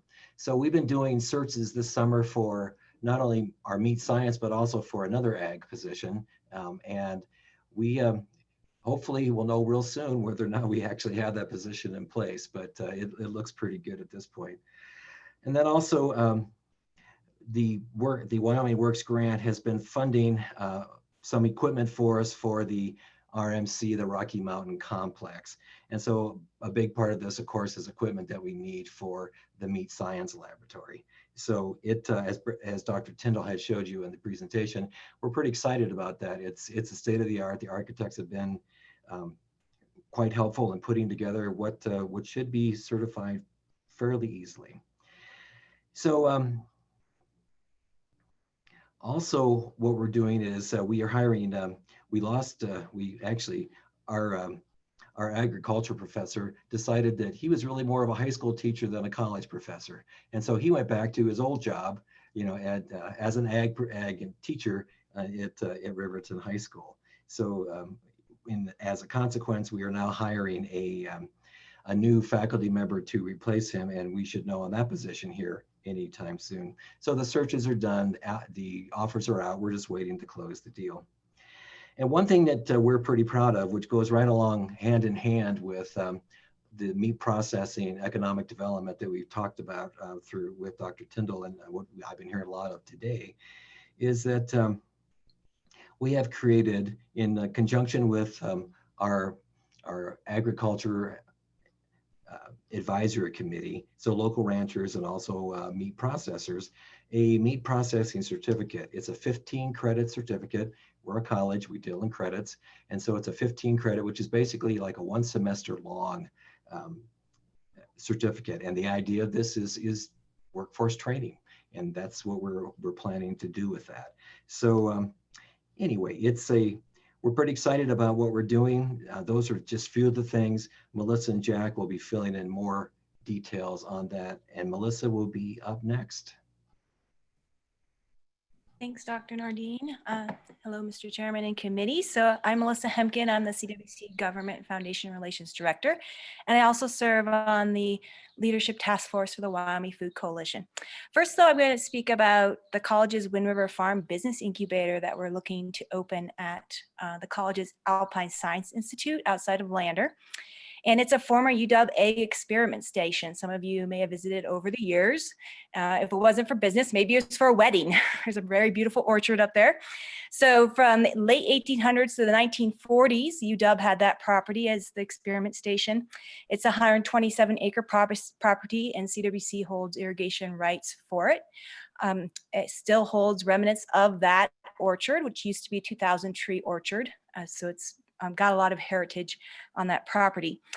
Recently, we applied for a $400,000 USDA Beginner Farmer and Rancher Development Program grant to open the Farm Business Incubator on that location.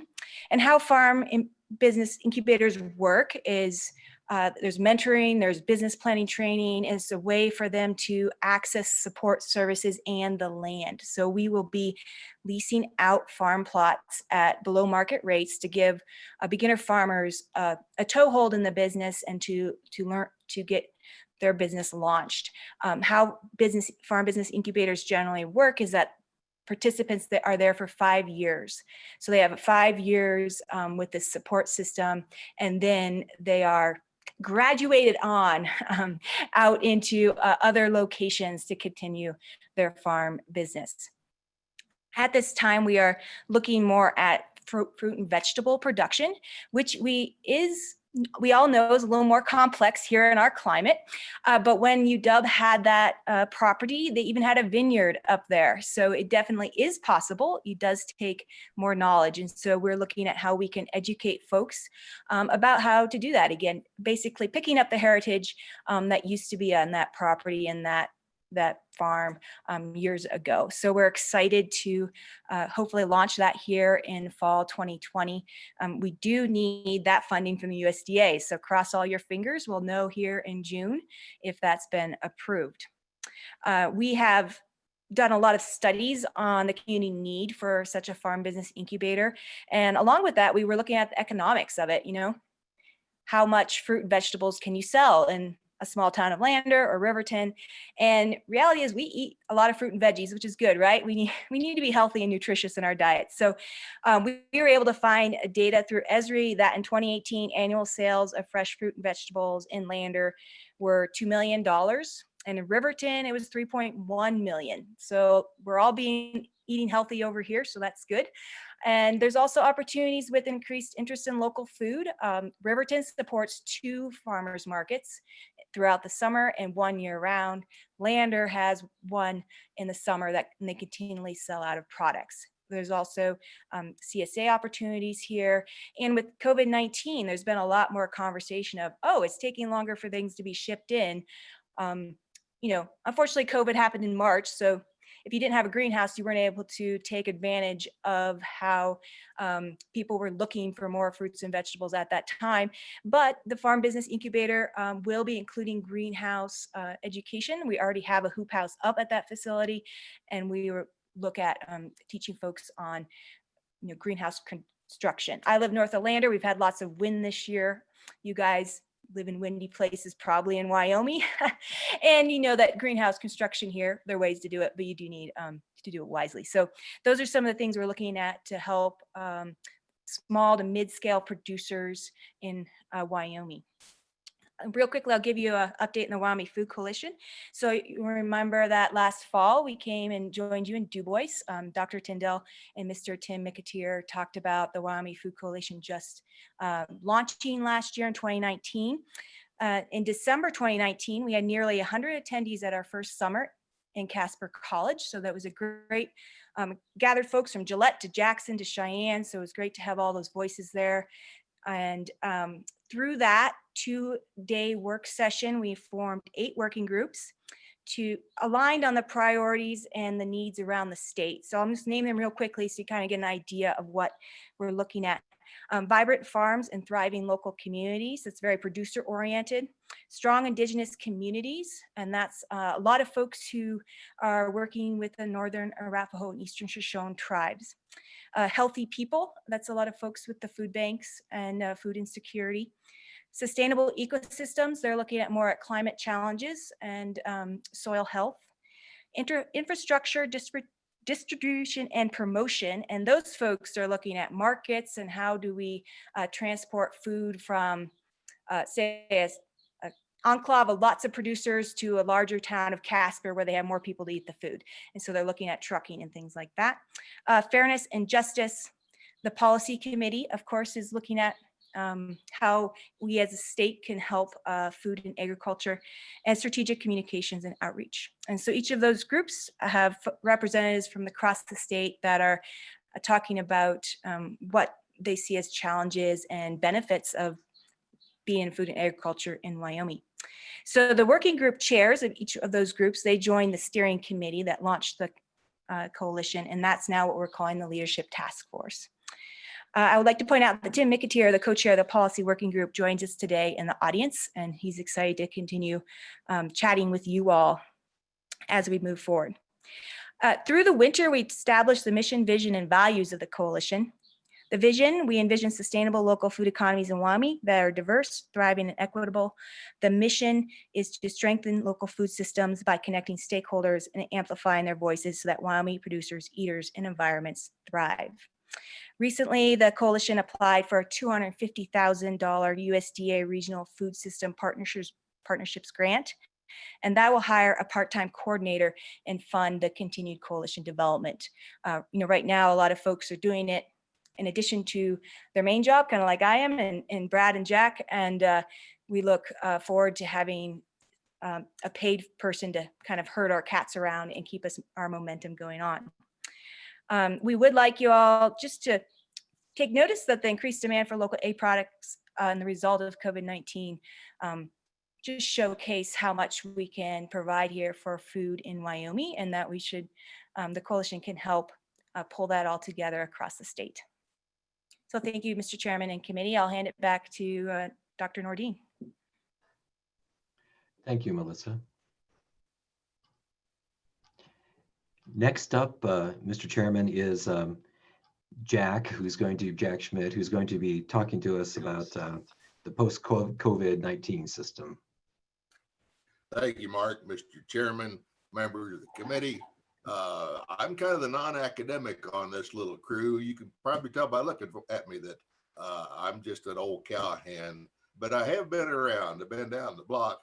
I started out as a yard man in the old stockyards there in Kansas City, got up, became a cattle buyer there for 40 some years till the terminal markets quit, managed feed yards in Texas and Kansas and Oklahoma, ran backgrounding deals and stock outfits. So you might consider me to be kind of an active observer of our market, and specifically our beef market. And Dr. Tyndall appointed me as the ag liaison specifically for that reason. He really believes that CWC needs to be relevant to the community that it serves. And in our country, that's cows. So a lot of our primary objective is to try to improve the lots of that cattle rancher and their family. Last fall in Du Bois, we had the honor of addressing this same committee. And at that time, we kind of laid out our vision to what we thought the local cattle industry wanted us to concentrate on. We saw that the market was shifting and there was an increased demand for beef that was locally sourced and processed as close to where it was born as possible. Now, everybody in ag, and that's all of us, is aware of the consolidation by mergers and acquisitions of the processing and marketing companies over the last 40 years, to where now, as we all know, 4 companies control more than 80% of our slaughter capacity. And by the way, it needs to be noted that 2 of those companies are foreignly owned. Now, at CWC, we wondered that if by increasing the number of small and very small processors, and by having a butcher training course and offering entrepreneurial courses in marketing, if there was an opportunity for local ranchers to gain more of that retail dollar. Our dream was to be able to put together a toolbox of resources those producers could use to improve their bottom line. Technology has evolved now to our individual ranchers or groups of ranchers by using modular and mobile facilities can literally have individual vertical integration. Let me repeat that. An individual producer can be vertically integrated and take advantage of the price points that entails. This is a new concept. There's a lot of pushback on it. Some of that pushback that we heard was, well, you know, you're not going to be able to take care of those economies of scale that you get. And that's a very, very valid criticism. But what we saw the country looking at was a new food system. And we wanted to be there to help with whatever changes the industry wanted to try. If you remember last fall, Tyson had a plant in Holcomb, Kansas, and shut down that plant. That plant processed 6,000 head of cattle a day. That would be 30,000 head of cattle a week. And what it really brought out, or brought into firm focus, was how fragile our beef system really is. In the immediate aftermath of that fire, live cattle prices plummeted and box beef prices soared. And it brought into sharp perspective to that consumer, when they saw empty meat shelves in the meat counter, how much money was being made by the big guys and how pitifully little money was going to the producer, and particularly that cow-calf producer. That one plant slaughtered 30,000 head a week.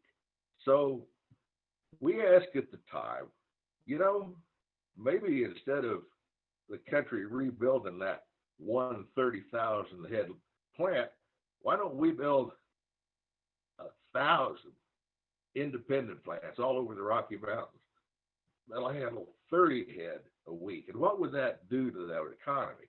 Those little plants that procure their cattle locally, giving the rancher another revenue stream.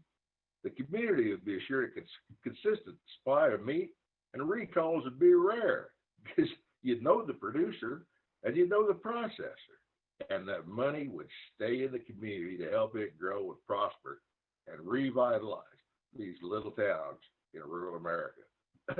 Dr. Tyndall already mentions this. He calls this beefing up Main Street, and I love that idea. Of course, we made this proposition with our tongue firmly in our cheek, because we knew, shoot, there wasn't any way something like that could happen. You know, that's just a pipe dream. And then COVID-19 hit, and by golly, you know what, kids, that could happen. Everybody's talking about the small and very small plants coming back and having a significant impact on our economy. So here in Wyoming, we've got a leg up. We've been talking about this for quite a little while. We've got the groundwork laid for this, and we want to continue that trajectory. Because of the hard work of the CWC Foundation and the Wyoming Works funding, we're getting pretty doggone close to be able to finance that new ag center. We don't want to say it's there yet because we still need money, but it's going to be a reality. And thanks to Dr. Tyndall, that will include that meat processing curriculum, which I think is huge. And one of the really exciting things for me, after being in this beef business all my life, is the acquisition of this mobile unit. Everybody kind of thinks these are kind of cool, and I do too, and it really puts us in a wonderful position. The unit that we bought is a 28-foot unit. It's actually two units. There's a 28-foot slaughter unit and then a reefer unit that docks with it. With this, we'll be able to train 3 to 4 students at a time at that, and an instructor. So let's just go through a hypothetical situation. We go to a ranch that has cattle that a local processor cannot get to. We're not going to interfere with local economies, but we could go to a ranch and with that instructor and 3 or 4 students, process 3 to 4 cattle a day. Those will be harvested. They will be eviscerated, skinned. The carcass is cut in half, cleaned, and then put in the chiller. And by the way, all this will be compliant with either state or USDA, whichever we wind up getting. The unit was bought with the stipulation that they will take us by the hand and lead us to get whatever kind of certification we want on that. So back to the cattle thing. So we've got 4 head of cattle, and there's a super chiller in the unit, which will bring those carcasses down to the required 40 degrees. When they're that way, then they go over into the reefer unit, which is not there. The next day we do 4 more. So you can see it's not a production unit, but it's perfect for teaching. You got students out there that are going through the whole process. And the beauty of on-ranch processing is that the stuff that we're having to pay to take to the dump now, we compost right on the ranch. So there are a lot of advantages there. We talk about the offal quite a little bit. That's a market like everything else. Right now, hides are almost worth nothing, but that doesn't mean you can't salt them and wait a little while and then aggregate those. If you got a big pile of anything, it's worth something. So there's always ways to get to add value to that.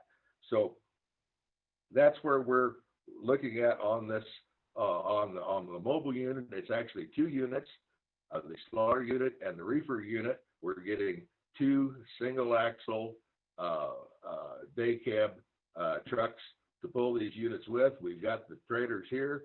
The trucks are on the road, so we could conceivably be going pretty doggone quick. We hope in the next few weeks to have a shakedown on both of them. And by the way, these units are not only for beef, but they'll do all species, including poultry. So there's just a lot of avenues that we can look at with these units. So we're really looking forward to using these and helping the cattle economy go whichever way they decide they want to go in the future. So thank you, and I think we'll stand for questions. All right. Well, thank you, all of you, for being here and for making that presentation and introduction. So, yes, we will go ahead and open it to questions, starting with Senator Moniz. Go ahead, Senator. Thank you, Mr. Chairman. This question's for Jack. You'd mentioned you'd like to see 1,030 head units rather than 130,000 head unit. In the Wyoming beef study, they referred to the difficulties with the offal products. Do you have an answer for how we deal with that? Yes, sir. Yes, sir. The problem is one or 2 or 10 tongues are not worth very much. You got to have a container of them to ship them overseas. Now, if we had a place with cold storage, as Jill told us a little bit before, where we could stockpile those, aggregate them, get that container, and then you do. It's the same way the pituitary glands, it's the same way with all that drop. Something in quantity is always worth something. So there are ways to work around it. And there's a lot of people, let me say this, Senator, there's a lot of people a lot smarter than me that are working on this problem.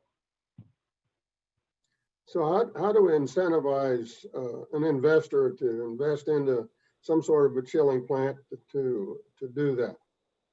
I think that'll happen because I think the word is getting out already what is happening in out all over the country, really, on these small and very small plants.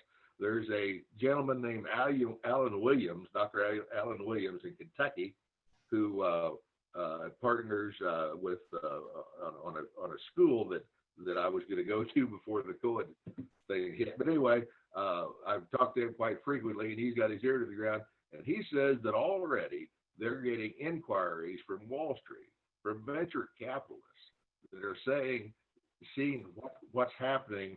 The big plants just, you don't have to be real bright to see that they're not sustainable. You can't have those great big things that work all the time. There's a place for them. They're not going to go away, but the future is with these little plants. And I think investor money will be coming in to help this out. As far as a specific note to what to do, like I say, I'm not the smartest, I'm not the brightest crayon in the box, so I can't tell you the exact plan, but I have faith in the American system, that free enterprise system. I think it'll happen. All righty. Further question, committee. Yes, Representative Simpson, go ahead. Dr. Nordine, I've got a question for you, Mr. Chairman.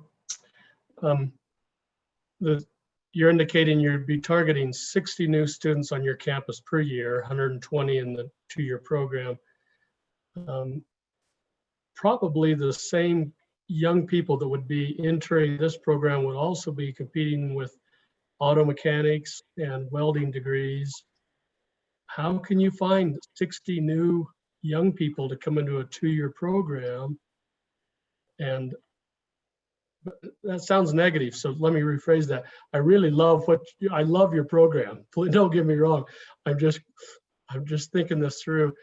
Would this be better served to be a 1-year program where you could entice someone to be in school 1 year and out? Is there really 2 years of curriculum to learn how to be a butcher? Thank you.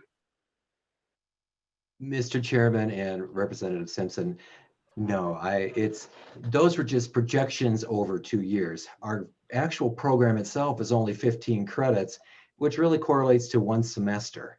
So it's not a 2-year program, but those are 2-year projections of the number of students we hope and we will try to recruit into our meat science program. Okay. So, Mr. Chairman, if I might, Representative Simpson, another revenue avenue that we have not discussed is the culinary. We've already had quite a little bit of inquiry. And by the way, we've got a Cracker Jack culinary department over in Jackson, over the other side of the mountain, where they pay a lot of money for a meal. But the culinary world wants to know how that meat is cut up. And in fact, there's a lot of restaurants, high-end restaurants right now, buying beef by the side and processing it right in the restaurant. And that takes education. And that's what we got.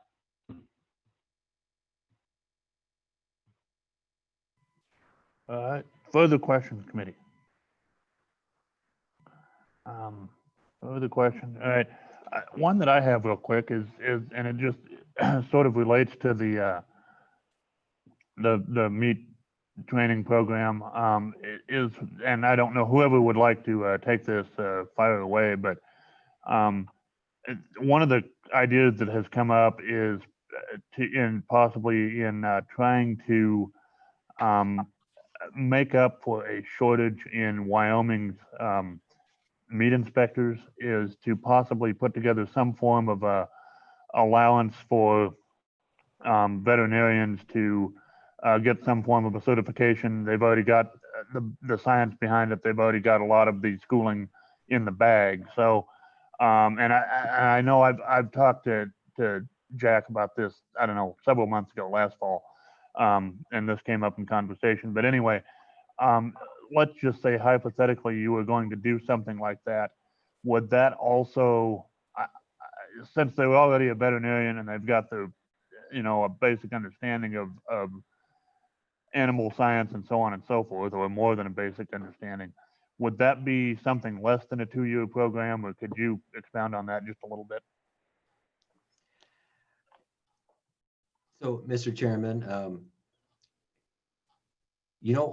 I have not looked at that. Jack, have you looked at that you could answer that question? Actually, yes, and it would not all. It would. I'm not. Again, look at me. I'm not an academic, so Mark's the guy. But I really think it's just kind of maybe a certificate course for that vet, because they've already. It's just complying with the regs, which, and actually that the stipulation's already in the FSIS register, and the gentleman that's coming on next could speak to that, where if the USDA cannot supply an inspector, they can hire a local vet without any training. And in fact, before something goes in the tank, before it's condemned, then they hire a vet to go inspect it anyway. So I think the structure is already there. We just have to extend on it a little bit. Yeah, Mr. Chairman, I would say too that we do academic programs. That's what we do, and we would certainly be able to research this out and look at the different pathways that would make that happen. So it's something that certainly could be on the table. And I thank you for that. And I totally understand. And so that's why I just sort of bring it up as food for thought. Sure. Because it is something that has been batted about as potentially a solution, or at least a partial solution for trying to fill that gap that Wyoming suffers from in a lack of meat inspectors, as I said. So anyway, all right, committee, are there any other questions? And if not, we will let these folks off the hot seat and move on to our final presenter of the day. So any questions? Going once, going twice. Well, thank you guys so much for your time this afternoon. And we're really interested in, learning a bit more about this. And, if we need anything, hopefully we can reach out and continue to learn more. So thank you so much for taking the time today. Appreciate it. Thank you, Mr. Chairman and committee. All right, thank you. All right, up next is our final presenter is Lois Van Mark, who is the Farm Services Agency Executive Director for Wyoming. And so, hello, Lois, and thanks for taking the time this afternoon. Apologies for shuffling you around to the back. We just made a little adjustment in the schedule there, so I hope it didn't take up too much of your day. But anyway, the floor is now yours, and take it away. Thank you. You're on mute. Yeah. There you go. Okay. Thumbs up. Everybody can hear me. Is that good? Okay. Thank you, Mr. Chairman. I'm glad you saved the best for last. I was interested and happy to hear Director True's comments regarding the various groups of people that they had tried to contact with the CFAP program. And I got some good ideas. So thank you, Director True, on that. Brand inspectors, veterinarians, and livestock board members, and of course members of this committee, I am going to have my outreach coordinator contact you and add you to our mailing list so that you can just get the general information that we send out on our government e-commerce e-zines, as we call them, farmers.gov and gov delivery, those kind of things. You would be getting most of the news releases that we Wyomingize just a little bit before we send them out. So we'll be working on adding those folks to our communications. We have worked really hard to have as broad a spectrum of people that we've advertised the CFAP program, and of course, stock growers, Farm Bureau, wool growers, wheat growers, all of those organizations, plus some bankers and accountants around the state have been wonderful in helping us get that information out. So we appreciate that and thank all of those organizations. Before I get into my presentation, I just want to real quick give you an update on USDA offices and our service centers and what we're doing with regard to the COVID situation. As most folks are aware, I'm sure that as of March 16, the USDA service centers were no longer allowed to have access with the public. We have circulated our staffs in and out of the office. We rotate them in and out depending on their availability with regard to family members who might be immune compromised or children or et cetera. And so we have been keeping the offices, technically they're open, but producers need to contact us via phone or other electronic media, internet, email, et cetera. And I will show you some presentation information here on how you can get a hold of our offices via email. So we are now in the process per the directive from the USDA, because I keep saying to folks, Governor Gordon never did really close down our offices by his orders, but USDA, and I'm not supposed to say the word closed, but did not limit public access, let me say it that way. And but per USDA directive, we have been rotating people in and out, and our front doors are locked. Now we're in the process of trying to get offices open. And per the White House and OMB's directive, we are entering one of 3 stages, all of our service centers and other USDA office locations around the state. and we have to request that that office be put into stage 1. They have to be there for 14 days with no COVID, and then stage 2, 14 days, etc. So the earliest, if everything goes perfect, which I don't imagine it will, it's going to take at least 6 weeks for us to get to a point where our offices can be open and fully accessible to the public. In the meantime, folks across the state, I think, are aware of their county offices. They have those phone numbers, and I'll be showing you in my PowerPoint in a little bit how to get a hold of those offices and give them a call. And if you don't get through, leave a voicemail. So there's several ways for folks to get a hold of us, and we're working hard to keep track of everyone who calls us. So now comes the hard part. I'm going to try to share a screen with you. And I might have to rotate back to the beginning here. Okay. So,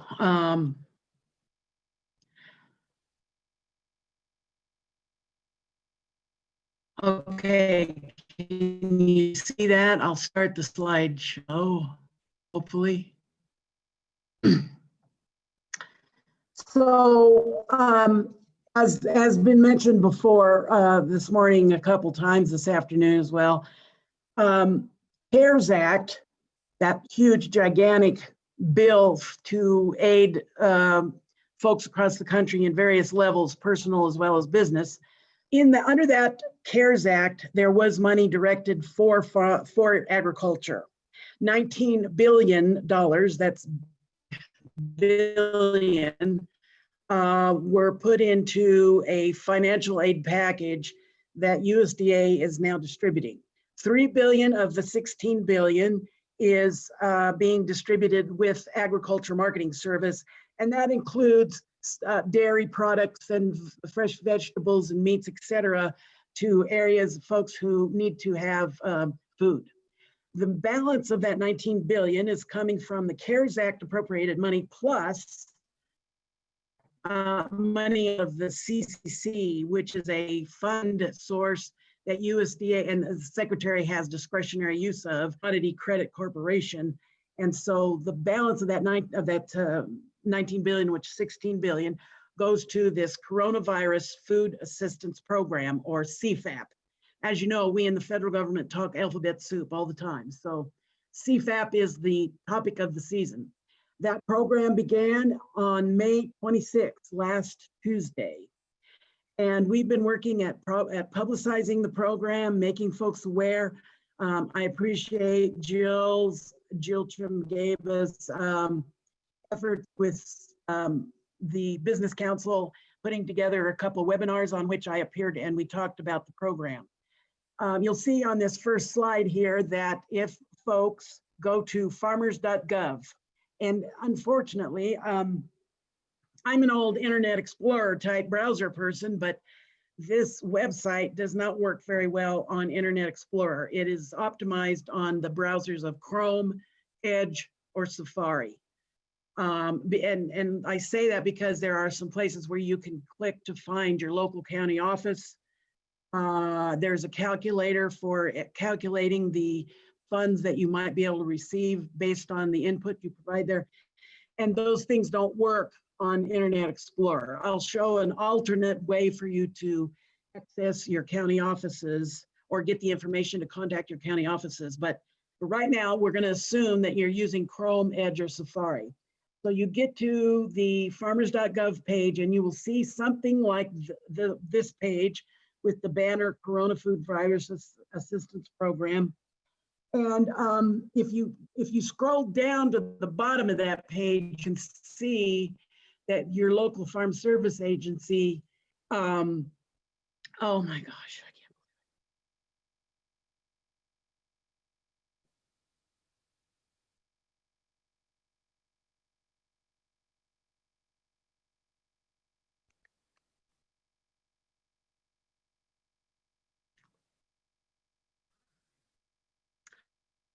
can't. Okay, I'm sorry, I'm back. Can you all hear me still? Okay, good.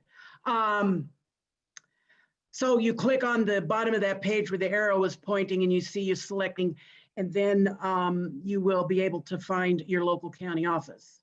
But let's go through the Coronavirus Food Assistance Program page first. So you click on that and you see the, if you go back to that banner page, if you click on this view page, you will go to this page, Corona Food Virus Assistance Program. And there where the arrow is pointing, find information on the application itself and start going through the application to see what kind of information you need to provide. I will admit, I have not studied it very much. I've glanced through that program or through the form, and there are some folks I'm understanding, I'm told, that some folks are having a difficult time knowing exactly how to count their cows, a cow or versus a heifer, and what categories they need to on the form. So that's where you just really need to contact your local farm service agency and visit with.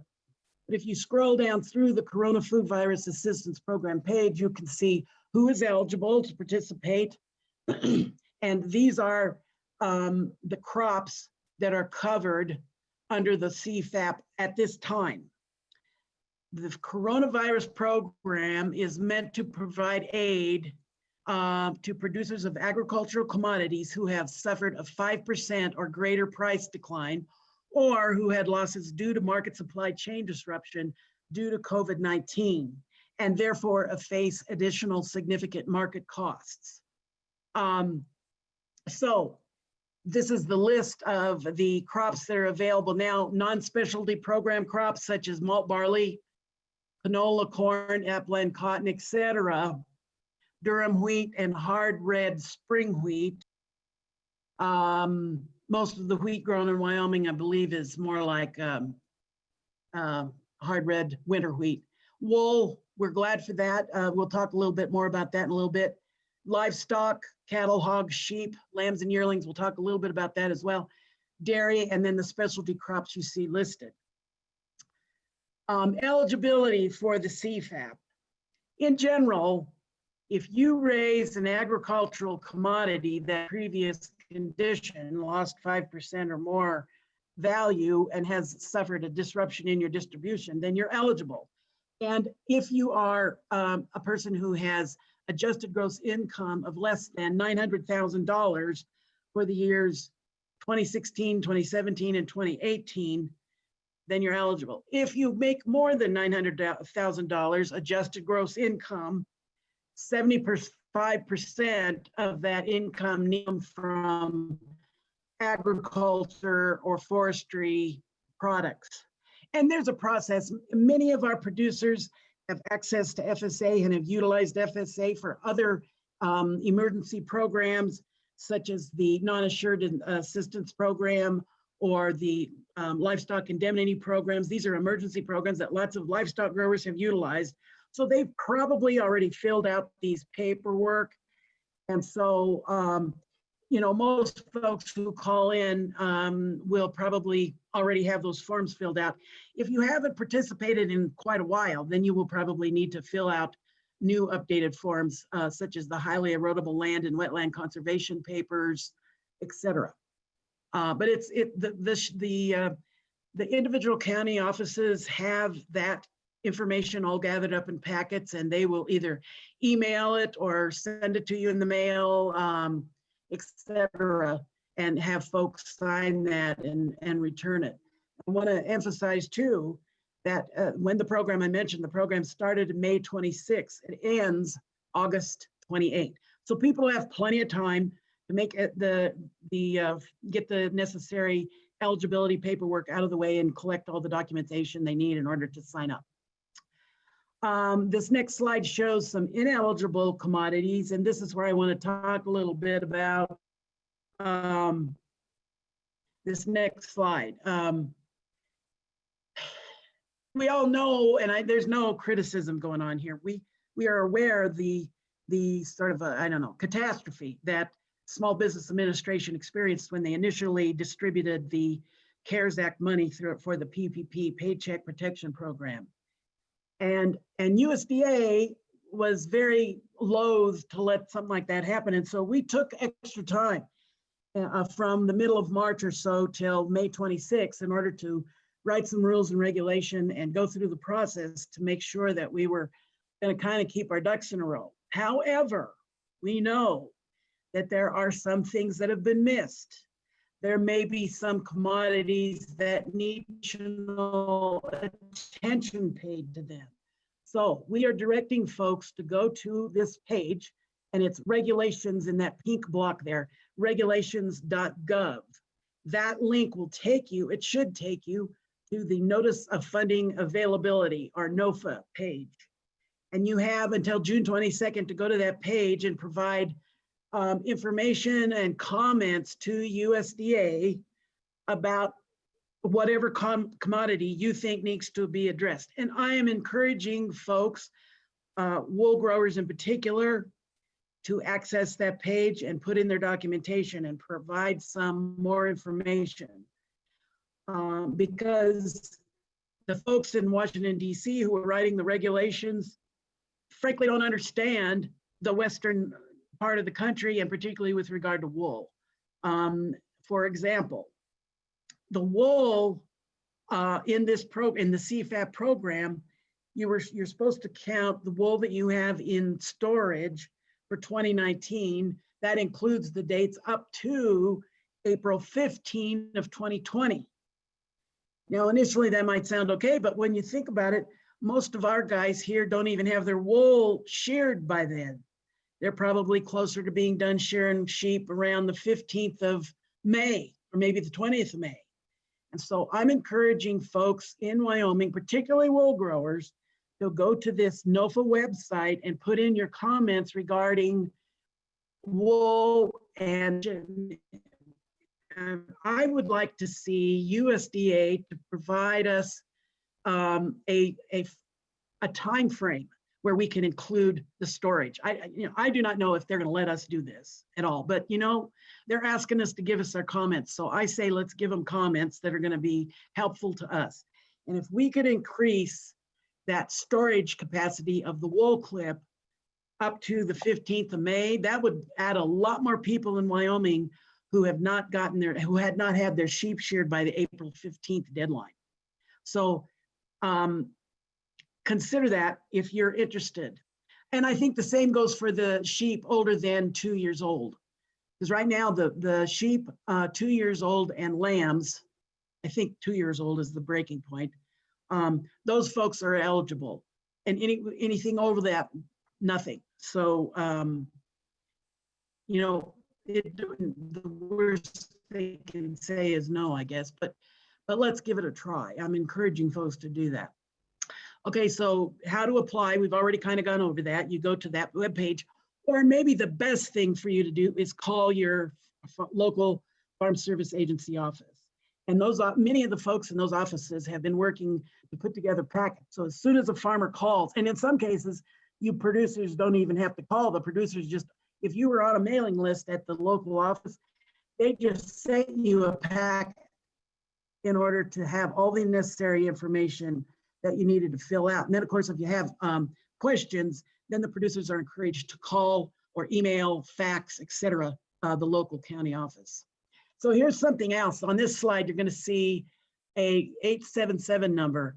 And the state executive directors around the nation were in great support of and worked to build a call center. The National Call Center is made up of employees at county offices around the nation. I think there's about 180 folks involved in this, and they've been put on shifts so that the call center is open Eastern time by 7:30 in the morning Eastern time, and it goes until I think it's 8:30 or 9 o'clock Eastern time. That then allows Eastern to Pacific time, the regular business hour access to this call center.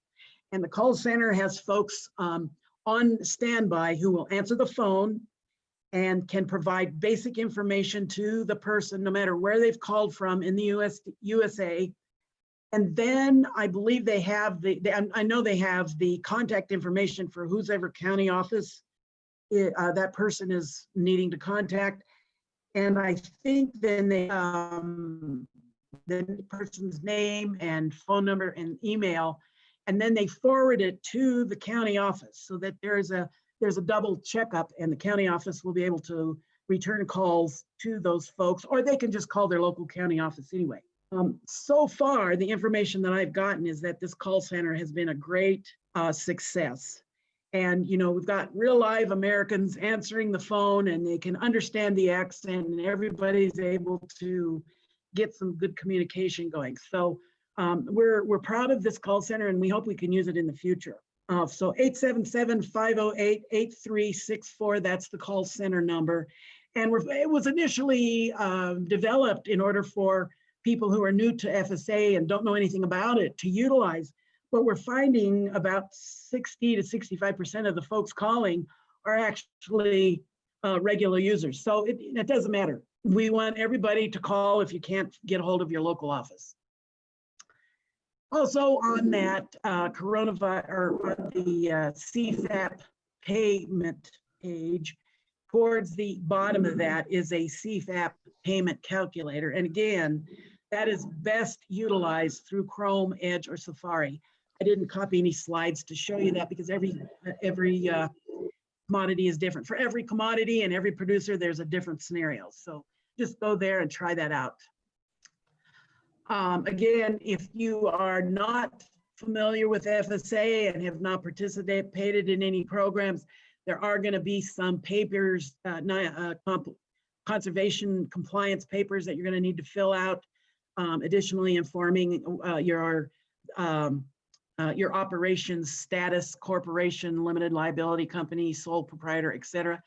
The service center is going to need that information, but most of the offices have put together a packet that you can then, they will mail to you and will have information for you. Okay, so if you're going to use Chrome, Edge, or Safari, this is the website that you can access to find the Wyoming State County the county offices located in. If you use Internet Explorer, the best thing you could do is type in USDA space, FSA space, and Wyoming. And when you do that, you're going to see a page much like this. And on the red arrow is pointing, go ahead and touch that, click on that, and that will take you to a page that looks like this. And in the left-hand column, this is the Wyoming homepage for Farm Service Agency. And in that left-hand column, you'll see there are county offices. If you click on that active link, you will go to a page that looks like this without the red arrows.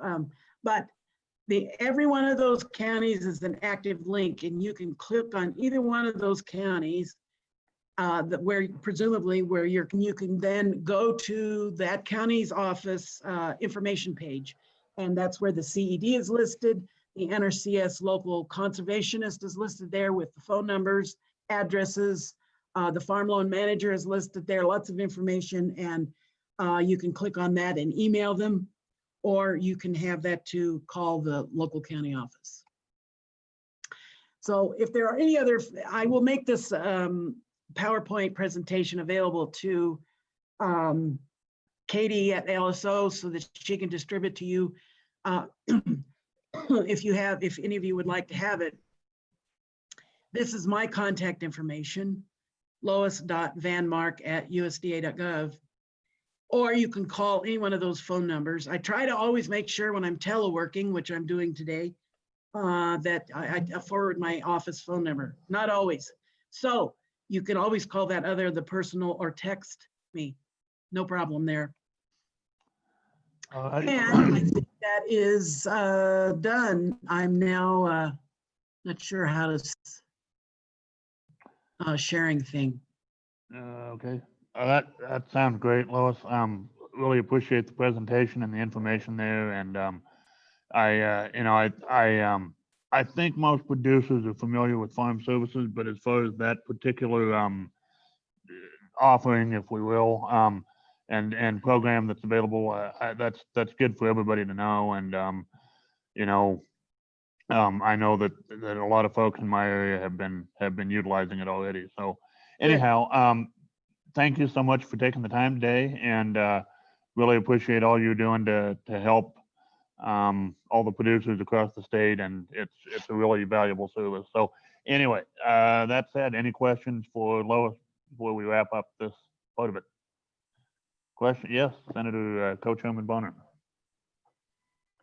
Thank you, Mr. Chairman. I was just wondering if we had any notion already about how much applications have been processed, how much interest is there in the program? Is there any initial indication so far in the state of Wyoming, and how that may compare to other states? Mr. Chairman and Co-Chairman Bonner, I do not know the specifics for Wyoming. I do have a dashboard that I can refer to, and that has not been updated as of today. So I just haven't had a chance to check it yet. I know I think it was last Wednesday morning, they had nationwide 35,000 applications. And that's something else I forgot to tell you. The goal is, and the secretary told us, the goal is that we're going to have the payments out once the applications have been inputted into the computer, and which means all the necessary paperwork has been received by the local county office.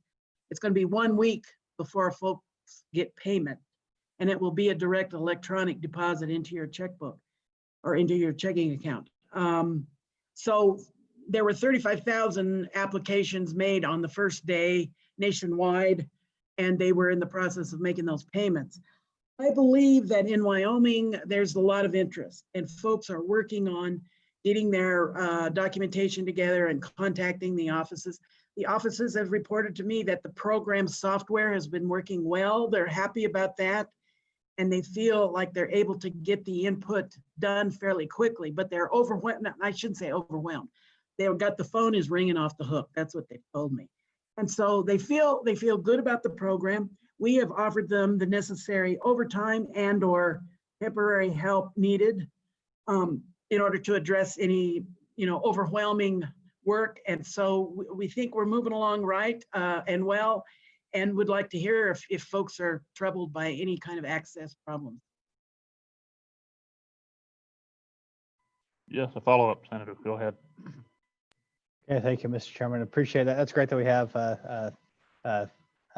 data from the national level. I was just wondering, is there any possibility moving forward? Certainly recognize the priority is getting the assistance out the door, but is there going to be any attempt later on, perhaps if things slow down, to assess how many ag producers have taken advantage of this program? Mr. Chairman and Co-Chair Bonner, I believe, well, when I hang up from this conference, I'm going to try to check that out, and I will send the information to Katie at LSO, and she could forward that on to you. Yeah. Thank you, Mr. Chairman. You bet. All right. Yes, Senator Steinmetz. Thank you, Mr. Chairman. Thanks for being with us, Lois. I was just curious because we've helped a few people with this and had a few producers, and the way it's working here and maybe everywhere else is because of a lack of contact with the public. There's drop boxes for those applications. So I just wondered what the applications left in the Dropbox, what's the turnaround time for someone to get that in the computer? Whereas some of the other programs have just been online applications, whereas this one's a paper one that you have to drop off. So I guess what's the turnaround time on that? And how soon can our people get that input, or how does that work? Thank you, Mr. Chairman. Mr. Chairman and Senator Steinmetz, I'm assuming, Senator Steinmetz, that you're talking about a Dropbox at the Goshen County Farm Service Agency office, because not all offices are working that way. But I'm going to have to check, and it should be on a daily basis. There are at least 3 people now in the county office on a daily basis in the Goshen County office. Not all offices are able to work that way. That depends on the COVID cases and the activity with regard to COVID as to how many people I can put in an office. But besides all of that, there are daily people there, and I would just have to check with the county office, double check and see how long, maybe one person is just, taking the paperwork and putting that into the computer. So in theory, they should be relatively caught up, the day after or something. So that's something I have to get back to you on. There is electronic capabilities, and folks can download these applications and fill out the necessary paperwork per the coronavirus food assistance program page. And then they can scan it, they sign it, scan it back in, and send it to their local county office. So it's not completely strictly by hand kind of application, and you don't have to talk to a county office. I encourage folks to do that, because we're also aware that there are lots of people in Wyoming who just don't have connectivity.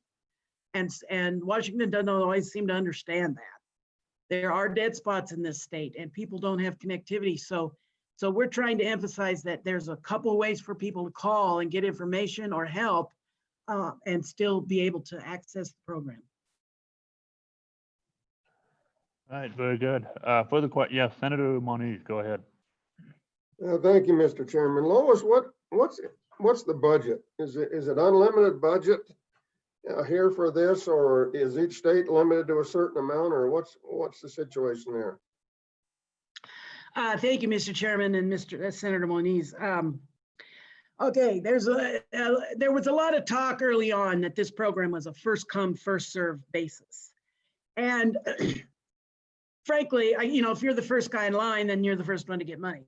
I mean, that's how that works. But the phrase first come, first serve incites a lot of panic into people. And we believe at USDA that there is going to be enough money for everybody who applies. Now, when you apply, 80% of the total payment anticipated is going to be sent to the producer, with the 20% coming later in the summer. And part of that is because we want to make sure there is enough money for everybody. But you're going to get 80% of that right up front, remembering that these programs are never going to make people whole. It's meant to be an aid in a time of difficulty and helping people get over the hump so they can get on to the next year's productivity. So I think there are some folks that are a little disappointed on the amounts that they're getting, particularly with regard to cows. And I can't tell you anything about the reasoning that went behind how they came up with those prices. That was all done in Washington, D.C. But we believe that there is going to be plenty of money. $16 billion nationwide is made available for the CFAP program.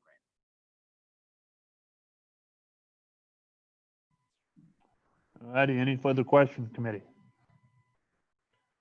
Further questions? Going once, going twice, all right.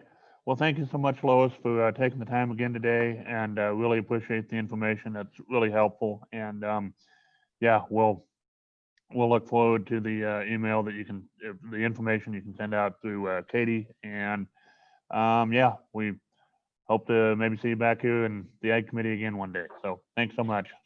You're very welcome. Thank you. All righty.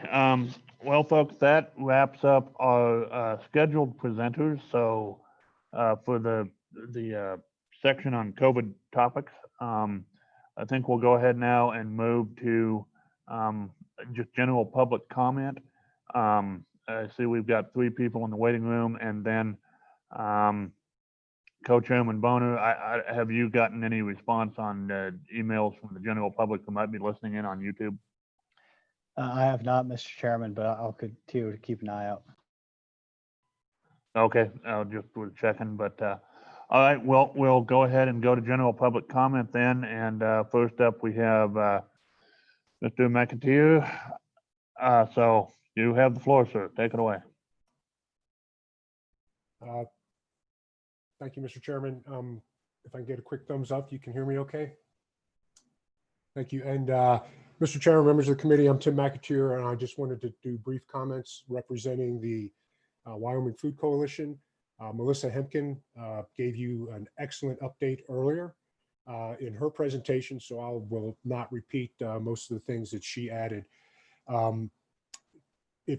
You recall, we've briefed the committee, the members of the committee twice, last September here in Laramie, then in October in Du Bois. And Melissa kind of gave the momentum of the coalition and the work that's being done from that point on, to include our big conference in December.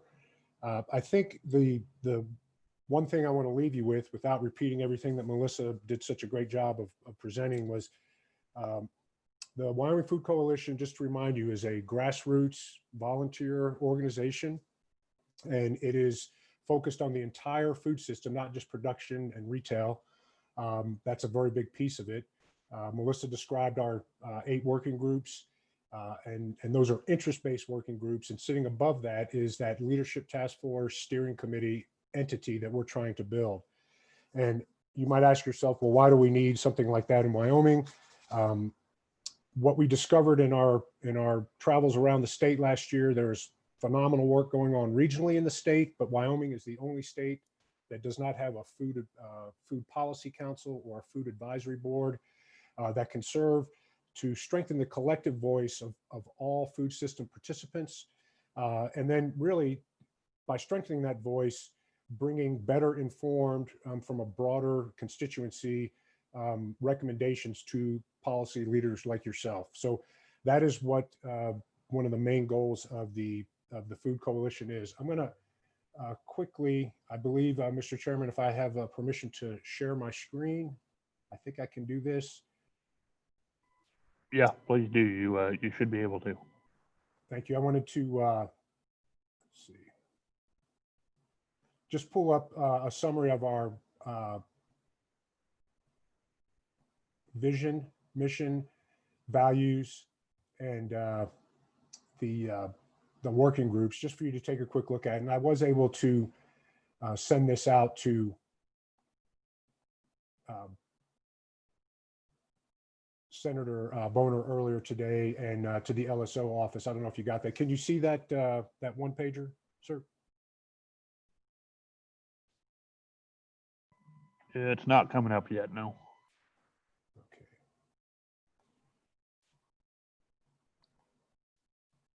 How's that? There we go. Yep. So this is just a one-page summary of our the Wyoming Food Coalition, our vision, mission, and values, and just give you an opportunity to read through that. I will not read the slide to you. And then at the bottom are the 8 working groups that are formed and are in the process of forming their own agendas, their own goals, and really their internal structure. Our Leadership Task Force is creating bylaws and kind of the governance documents for the Wyoming Food Coalition. So the key takeaway is this agency, or this element, this entity came out of a lot of feedback from food system stakeholders across the state. It actually had a great session in December, and the momentum is continuing. And we, like everybody else, I think, hit a speed bump with some of the COVID early on, but we're back at it and really moving forward to work on behalf of all food system stakeholders across the state. So, Mr. Chairman, and I will just conclude here. A couple of the questions is, why do we need this? And just listening to the entire testimony today, which has been fascinating, there would be topics, for instance, the topic that came up about veterinarians getting certified to do inspection. And that's like a perfect example of something that the Food Coalition, as we get feedback from the constituency and people all across the state, that we could then make an informed recommendation back to policy leaders like yourselves, just to keep the momentum behind some of those projects.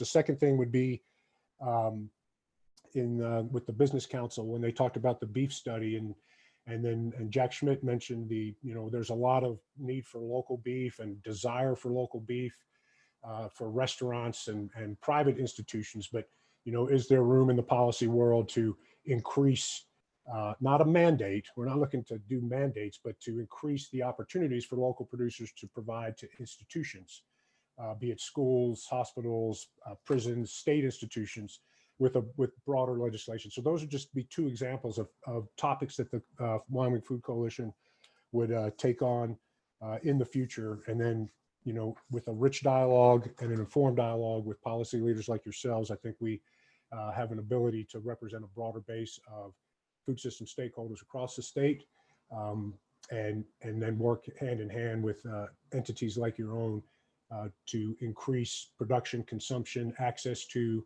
and a more sustainable internal Wyoming food system. So with that, Mr. Chairman, those were my only comments, and I appreciate the opportunity once again to represent the Wyoming Food Coalition to this committee. Subject to your question, sir. Okay, all right. Thank you. Questions for Mr. McAteer? Question going once, going twice. Oh, yep. Co-Chairman Bonner, go ahead. Well, thank you, Mr. Chairman, and I just want to take a moment to say I appreciate the Wyoming Food Coalition's efforts, and as well as the efforts of Mr. McAteer. Certainly, we'll be continuing this topic. We have a separate topic outside of COVID-related relief that is going to deal with local food, and so we look forward to hearing more from the coalition in our last two meetings of the interim scheduled, I believe, for August and then October, if I remember correctly.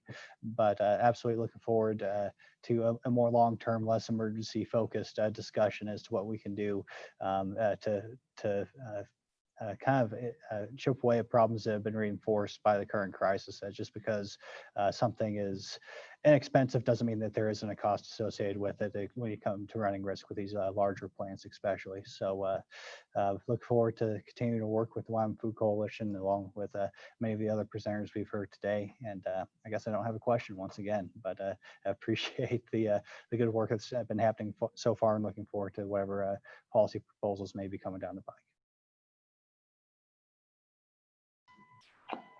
Thank you, Mr. Co-Chairman. Any further questions, committee? Going once, going twice. All right. Thank you again, Mr. McAteer, for taking the time to comment. And yeah, look forward to further information and presentations in the future. So much obliged. All righty. We'll go next to Amy Hendrickson, and she's the connecting audio. Yeah, there we go. Amy, you have the floor.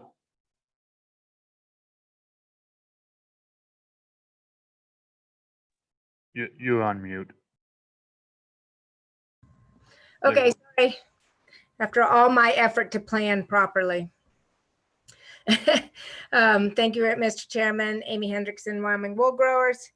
I just wanted to touch on a couple of things. I really appreciate the topics today regarding the COVID, and also what Director Van Mark had talked about. As most of you already know, our industry was really significantly impacted and continues to be impacted by the response to the COVID pandemic. Not so much by the virus itself, but by the response. For the interest of time, I'm not going to go into the details about how the impact, unless people would like to know. But I do want to say that we do appreciate first that the legislature has tried to address relief for businesses. We're not entirely clear yet as to how sheep ranchers and wool producers are able to participate in that, and we are looking forward to the rules that will be coming from the Wyoming Business Council. We do know that the CFAP program did fall short significantly for our industry, and Director Van Mark did go through some of that, but she also, there's one area that I wanted to add to it, in addition to the, sorry, I'm looking for my notes here.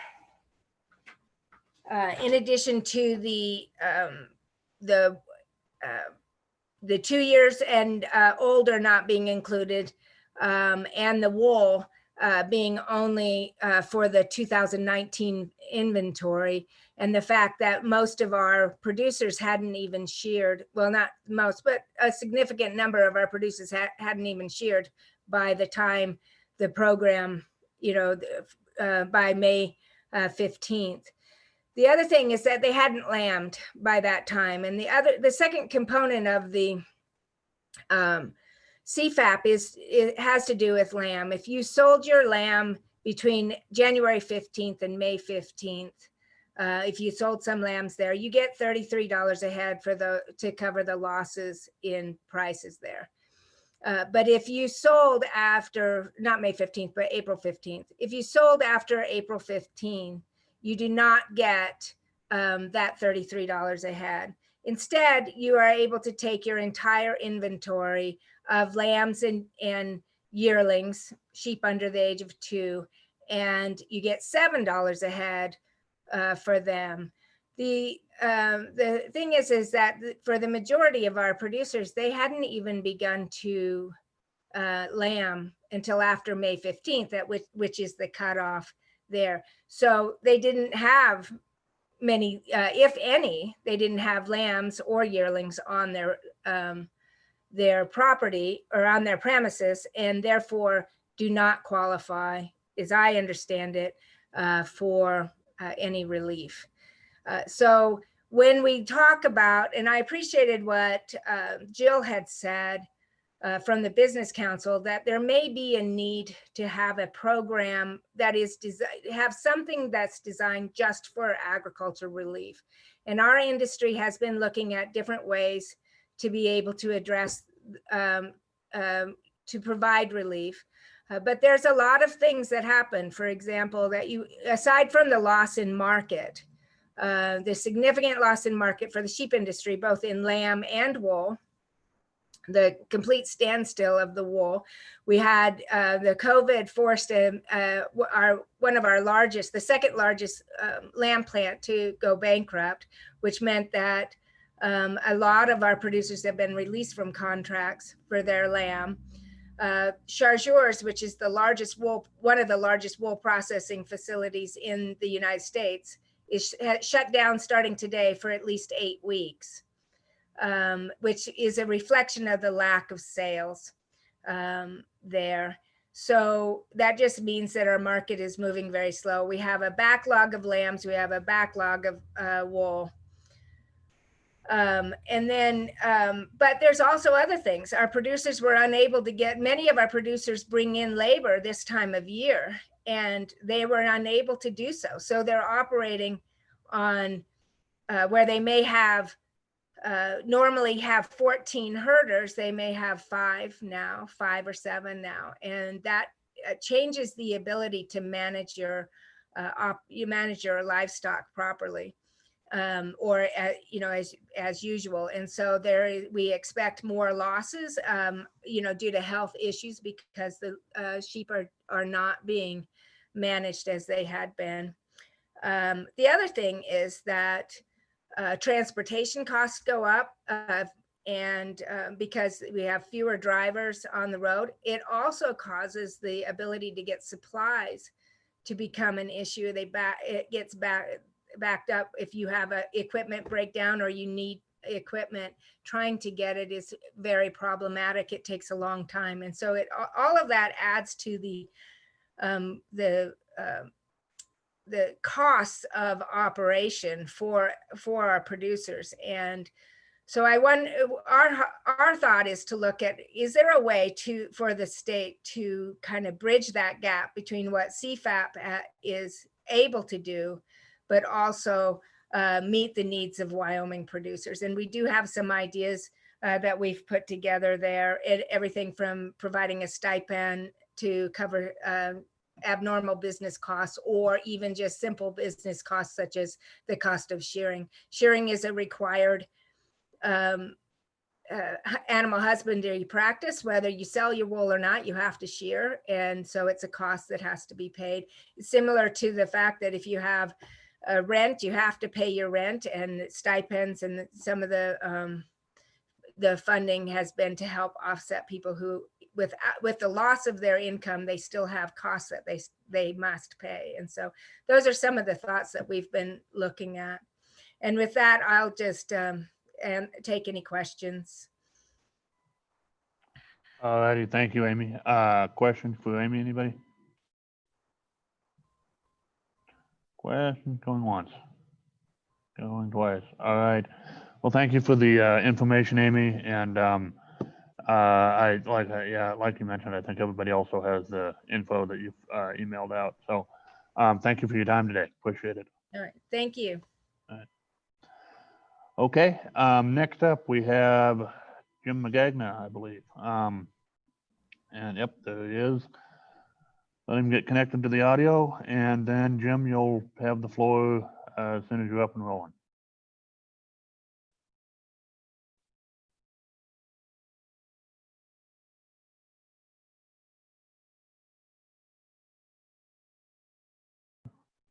Nope. There. Okay.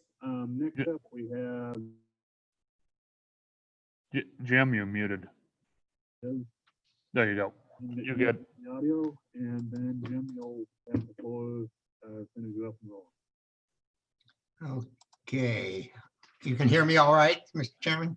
You're good. Yep. Okay, Take it thank you away. very much and appreciate the opportunity to visit with you late in the day. Two things I'd like to address. I'd like to take just a moment first and look a little bit at the longer term picture, kind of building on presentations you had from Jill today, as well as from the coalition from Central Wyoming College. And you know, even before COVID-19 came along, we've been spending a lot of time in recent. You're good. Yep. Take it away. Appreciate the opportunity to visit with you late in the day. Senator Boner, go ahead.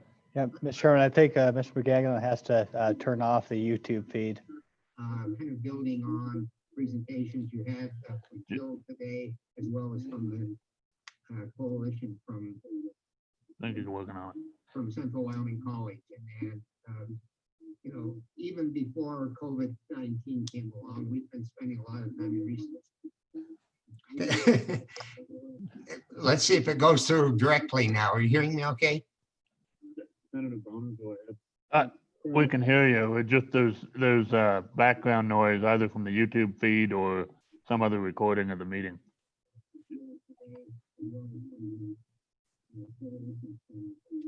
Oh,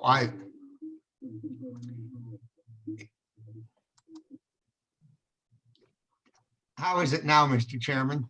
That's good. Okay, I got out of the YouTube. That was the problem. Apologize for that. You're good. So anyway, now I got out of it totally, so I don't see your pictures, but that may not be necessary.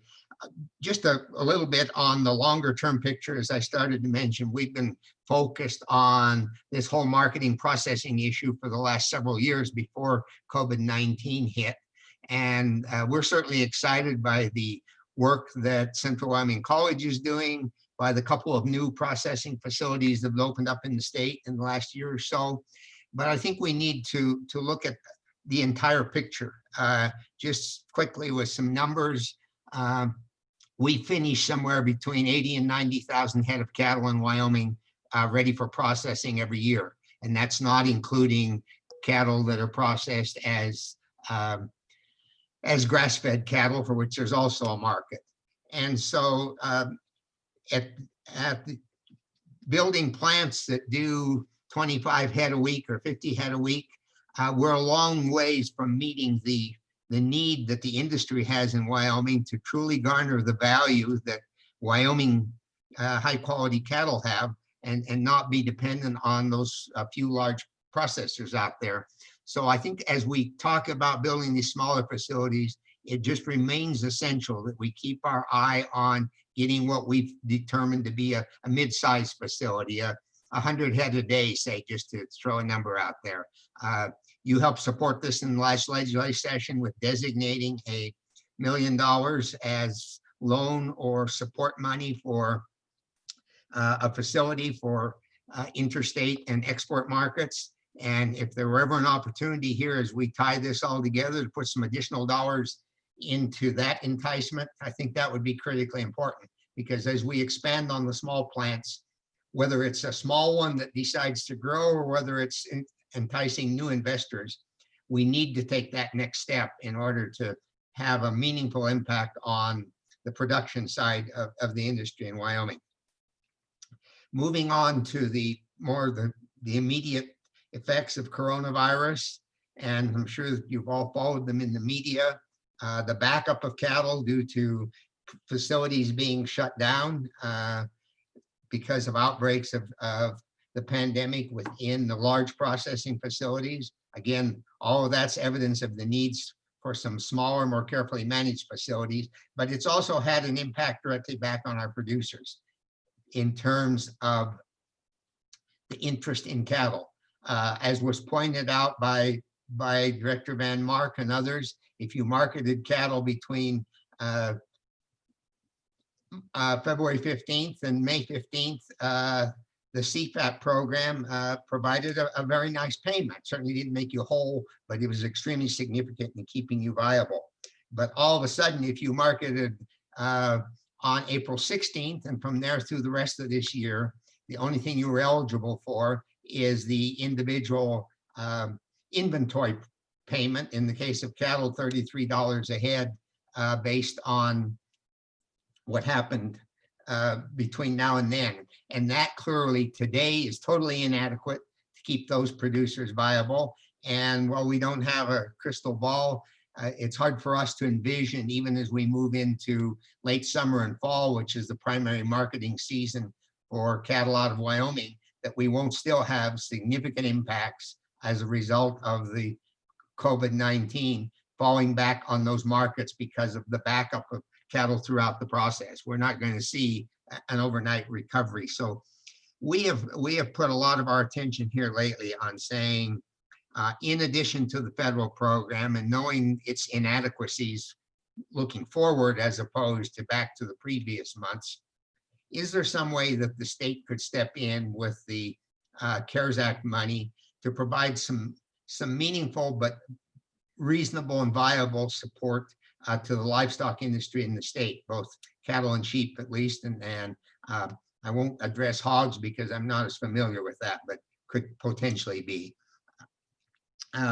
We first thought and shared with some of you the idea of just a reduction in some of the fees we pay, the most obvious one being brand inspection. That didn't seem to be adequate nor feasible because of reluctance to reduce fees.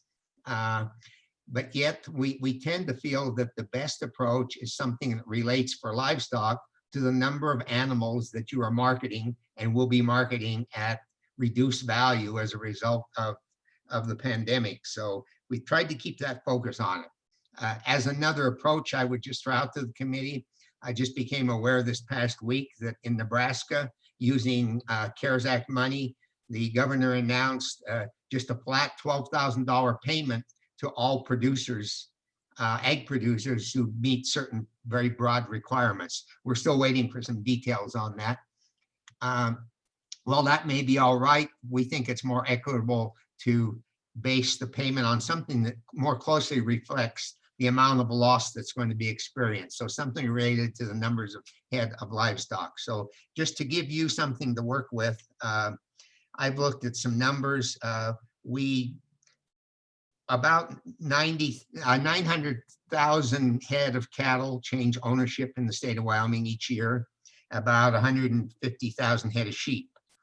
If, just to use a number for discussion purposes, if we were to say that all of those cattle have access at request to $25 a head as a reimbursement for costs associated with lost market opportunities, sheep at $5 a head.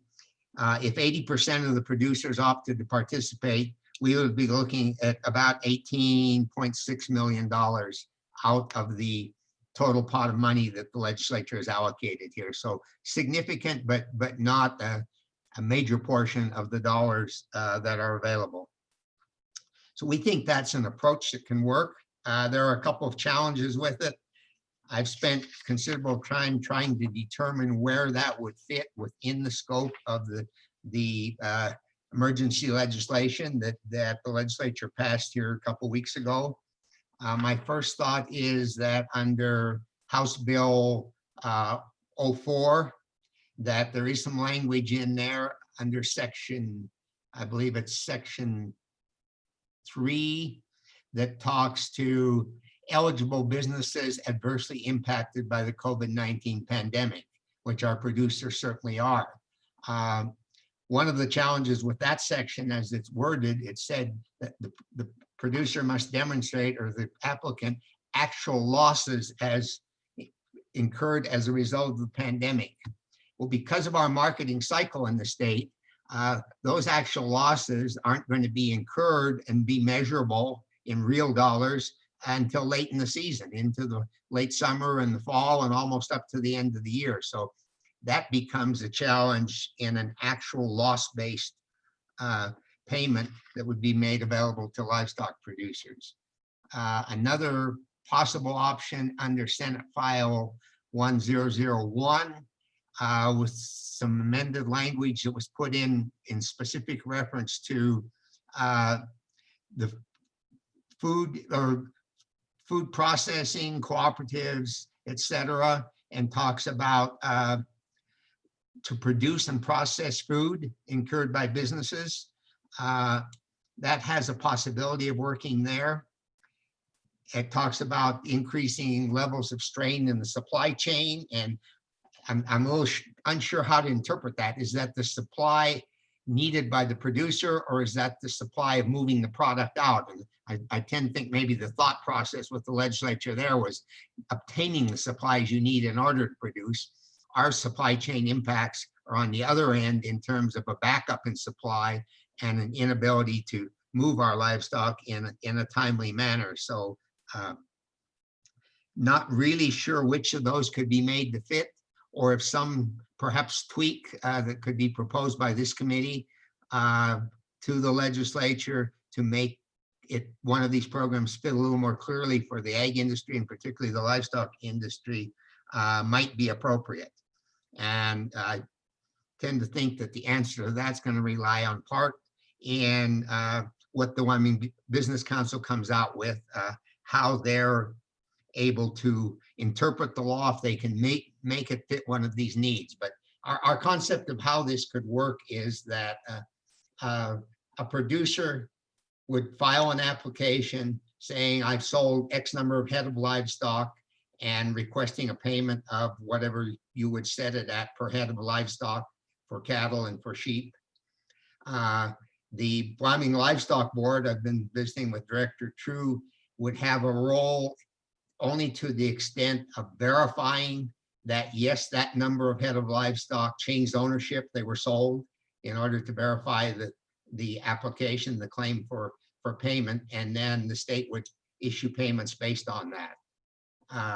There's been one issue that's been raised because some of these sales might take place as late as into December, and getting the verification, getting processed, and getting the payments out before the December 31st deadline that we understand to be imposed on the state by the federal requirements, at least at this point in time, could be a challenge. But I tend to think we could work our way around that. Perhaps the producer could apply earlier in anticipation of their sales based on an estimated number, and then as needed, an adjustment could be made the last minute when the sale is completed before the payment is issued. But there's details there that could be worked on. But our idea here is twofold.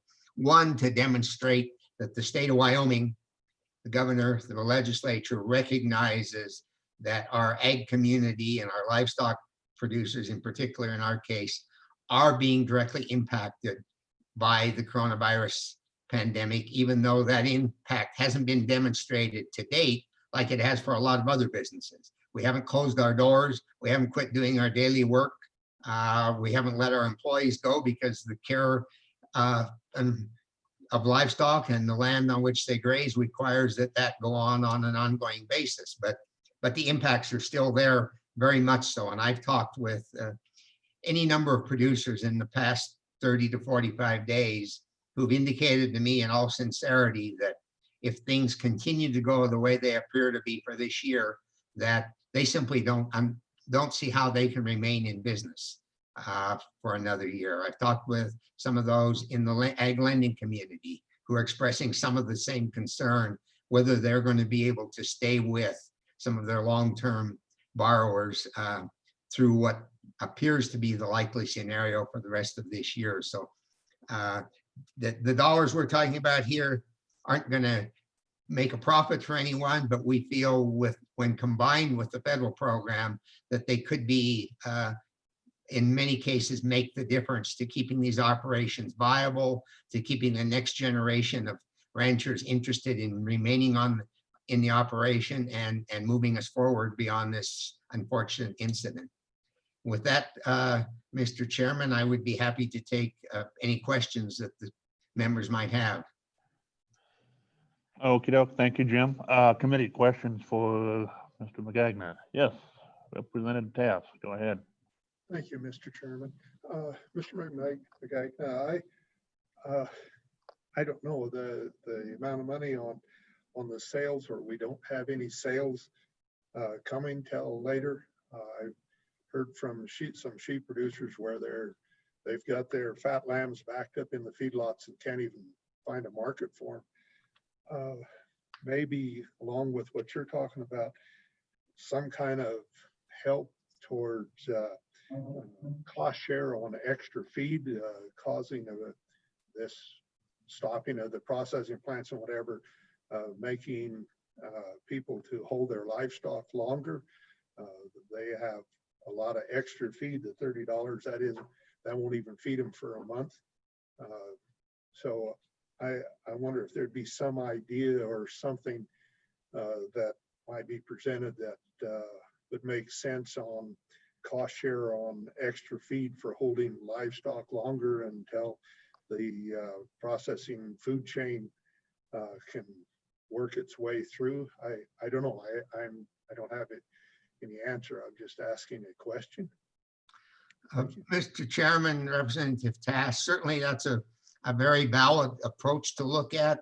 The concern that I've had with that is that trying to come up with a program that is as simple as possible from an administrative perspective. And the sheep one may be a little different. On the cattle side, we don't know as we move further through the year how much of a backup there's going to be. We anticipate there's going to be some, but it's going to vary. You know, finished cattle going to slaughter obviously are going to be backed up until the processing facility can take them.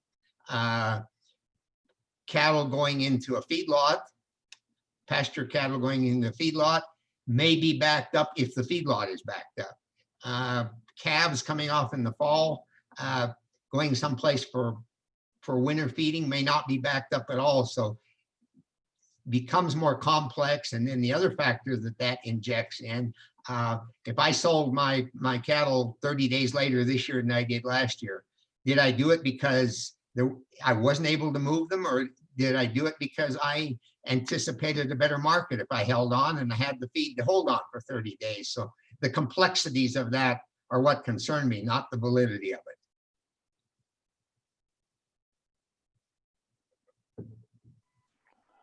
Okay, further questions, committee? Yes, Senator Steinmetz. Thank you, Mr. Chairman. Jim, I just wanted to ask you a question, and that is, as much as I hate tranches usually, we have set aside, different tranches of money in the CARES Act. Do you think we could maybe address some of the immediate concerns now and then also look at this again later on in the year? I think we'll be seeing more special sessions than just one.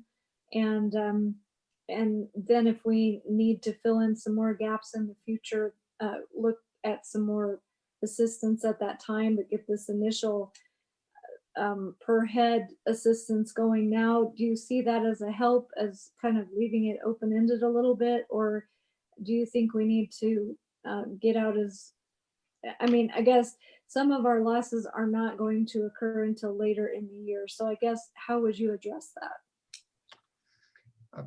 Mr. Chairman, Senator Steinmetz, that's a very valid point, and that's been the one that's concerned us. I could think of possibly two different approaches. One would be to make an assumption that every producer is going to feel some financial pain from this, make an initial payment earlier in the process that's just a per head basis sort of similar to what the inventory payment that the federal people are doing. And then as we see how the markets play out later, if they are improved sufficiently, maybe we don't need that second tranche. If they remain very depressed, then we would come in with a second effort further down the road that would be more reflective of what's actually happened in the marketplace as we move through the year. That would be one approach. The opposite of that, which would be to say, we just want to help those few now who have already felt the pain, and then we'll help the others down the road, would be another way to approach it. I'm just struggling,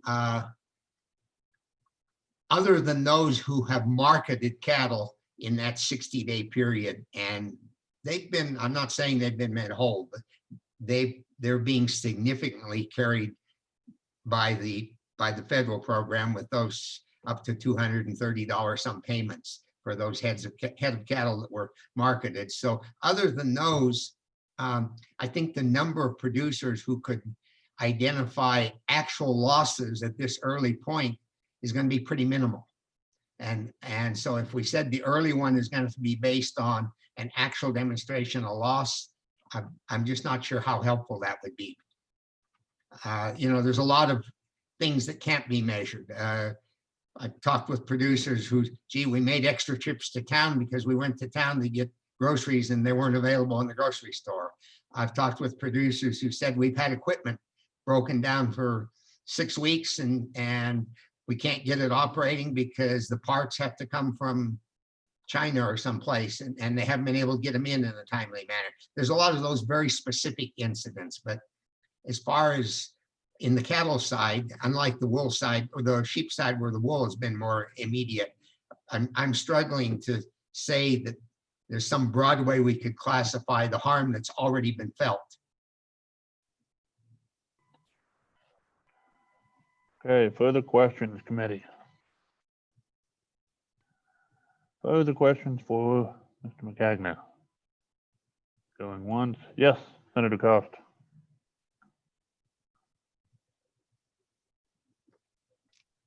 Thank you, Mr. Chairman. I guess my question, and I don't want to sound negative because I'm certainly not, I'm 100% in favor of supporting, is pretty much for all the businesses and all, we've said we've got to have some kind of evidence of what that loss was to provide funding on the other side. And so if you guys can come up with some way that there would be production of or evidence, I guess, of loss, it's a whole lot easier to be able to support it than if we just give money out. I don't know that that would work. Mr. Chairman, Senator Cost, and that's one of the things I've struggled with in looking at the legislation, because there is talk about establishing an actual loss. Now, some of the language in the Senate File 1 does talk about if you've experienced unusual levels of strain in the supply chain, and that, there may be an avenue there, but I share your concern that for a lot of livestock producers, they're not going to be able to establish their loss for sure until they've marketed in the fall, and maybe even until the end of the year. And those losses will be very real, they'll be very devastating, but if I understand correctly, we find ourselves in a position that if this money isn't made available to them before the end of the year, it's no longer going to be available. So do we have a certain amount of trust, or do we let them estimate a loss and then come back with supporting data? And I don't think the state wants to get into a broad program where you're asking people to pay money back. Maybe you ask them to estimate their loss and you give them some percentage of that loss up front. I mean, that would be some ways to do it, but loss or gain in our industry comes from the sale of livestock. And because most of those sales don't take place now, it just puts us in a really difficult position if establishing actual loss to get a payment is the criteria. And I certainly concur with your concern with that. Okay, Co-Chairman Boner. Thank you, Mr. Chairman. That's actually what I was just going to ask is maybe we could move forward with a program which isn't necessarily 2 tranches, but a 2-step process where we have that initial payment as stock growers kind of suggested there, and then have them before the end of the year, if a producer does take that payment, that they come back and they prove their actual losses, and any additional funds that need to be distributed to that producer can be distributed, or if that payment was too much and the losses were not quite as significant, then they would have to go ahead and pay that back sometime before the end of the calendar year. So maybe that would be more challenging, but I think that it would also, I mean, we're going to be giving payments to all sorts of businesses that previously, for example, had no business with the Business Council. So I don't imagine that being an impossible task. But after all, there will be some record kept, and I imagine it'd be relatively straightforward. And obviously, there's not going to be the sheer volume that you might when you compare agriculture to the all the other businesses going on in the state. So I just like to throw that out there. I agree with what we just heard from Mr. McGagnon, that maybe that's the way to do it. Mr. Chairman, if I might just add one thing there. Go ahead. You know, if you want to use that type of an approach, and of course, numbers can be misleading or predictions, but you know, we've seen to this point where the market prices compared to a year earlier have been off by 30% and more. Looking at some of the predictions that are out there, and that's all they are, but I'm hearing predictions that markets throughout the rest of the year in the cattle side in general will continue to be off 20%. So if you wanted to look at some of that data and pull it together and say, okay, based on that, we're going to say we'll assume a 20% loss and figure a program to reimburse some percentage of that loss. I mean, there is some data that could be used, but it's people predicting what they anticipate that will happen because of the oversupply of live cattle that is going to continue to exist throughout most of this season, but to a lesser degree as we move along. Okay, Senator Cost. Thank you, Mr. Co-Chairman. To jump right on with what the good senator from Congress has to say, I would agree, and maybe a way we could go about that is to say, well, possibly we could figure they turn in a loss and we'll supply you with 50 or 60% of that at this time, and then towards the end of the year, when you have evidence, we can make more at that time or come up with a little more so that we don't end up trying to put a bunch in and having it returned, because I think return is going to be the biggest problem, because we don't want it back. We want it to stay there. So it's something like that might be a better idea, but I think he's got a good idea to start. Okay, Representative Simpson. Members, I don't think this proposed option is going to fly at all. I don't think we're going to get it through the legislature, and we're not going to get it past the governor. The federal guidelines are very clear. There has to be a documented loss. I would suggest let's rethink this. If we're really worried about November and December of not having any money left for the agricultural community, let's go in and try to preserve and save some money. Let's save something that we think is the right amount of money and set it aside so that the agricultural community gets to benefit from it in November and December. We don't run the risk of just spending all the money on everyone else and not having anything left over. But I think to propose anything on speculation is not, we're just not going to happen. It's not, the guidelines are too tight. Okay, any further questions for Mr. McGagnon? Going once? Going twice? All right, we'll go ahead and close that up. And Jim, thank you for your time this afternoon. Sorry it's getting late, but appreciate your information. So, Thank you, Mr. Chairman and members of the committee. all righty, thank you. I believe that wraps it up for public comment unless Co-Chairman Boner, are there any last minute public comments or emails that you've received throughout the afternoon?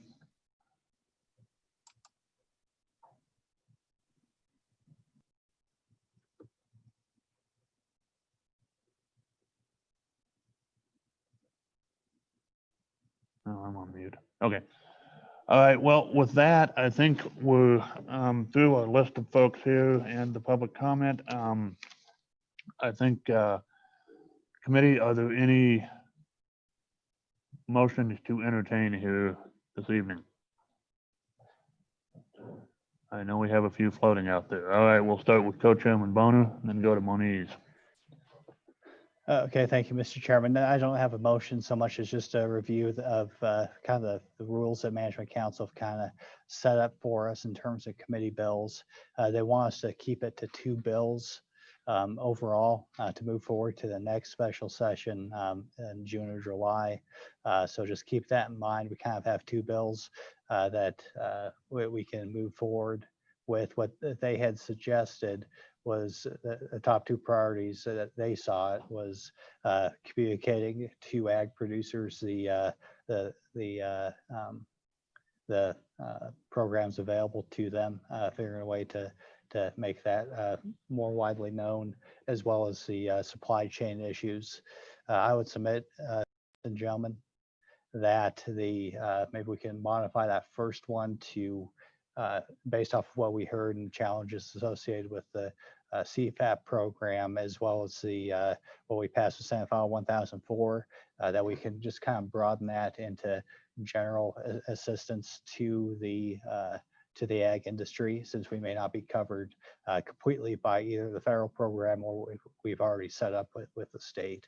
Part of that needs to be ensuring adequate communication out to our producers. I think as to the programs available, but I think that we could probably have 2 draft bills going over those general that deal with those general topics. Keep in mind, we probably have to keep it to 2 bills, but yeah, if we focus one on the local production and or supply chain issues, and then the other one on assisting our ag producers, I think we might be in good shape. So just thought I'd give that background. I don't think I gave the committee before in terms of the sort of sideboards put on us by Management Council, what we might have to deal with when we move these bills ultimately forward to the session. Thank you, Mr. Co-Chair, for that reminder and for that overview. All right, we'll go next to Senator Moniz and then Representative Clausen. Thank you, Mr. Chairman. I'm not sure we've addressed the issue that Mr. McGagnon or Ms. Hendrickson had mentioned. I'd like to see us get an interpretation from LSO as to what our options might be to assist them in either 1001 or 1004, because I don't even think we know what we can do until we get an interpretation of what the rules really are here. I know we still have Jill, it looks like she's still listening as well, what the Business Council is doing as far as rules are going, but until we know what we can do, it's difficult to write legislation to help them, but I think it's somewhat urgent. We need to get something done, and if we just adjourn here and don't meet till August, it may be too late. So I think we need to get something done and an opinion quickly.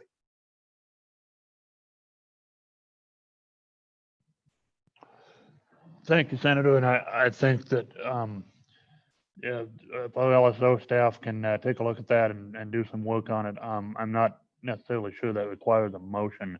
It's just more of as much as a directive. Anybody, does either Kayla or Katie or anybody want to make any comment on that, or are you good?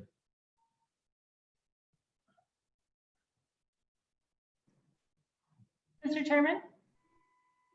Yeah, go ahead. So that's a bit tricky. Once the law is passed, we can't tell you what it means. So because the legislature, we have our separation of powers, so the legislature gets to pass it and have the intent of the legislature. But then really it would be more for, as the committee has noted, maybe the business council who's implementing the provisions as to what the limits of that might be. I could certainly look back into some of the drafting history and see if that provides any kind of broad strokes on what legislative intent might have been. That does get tricky though, because it can be difficult to pinpoint. Lots of people can have different intent in passing the bill and drafting the bill.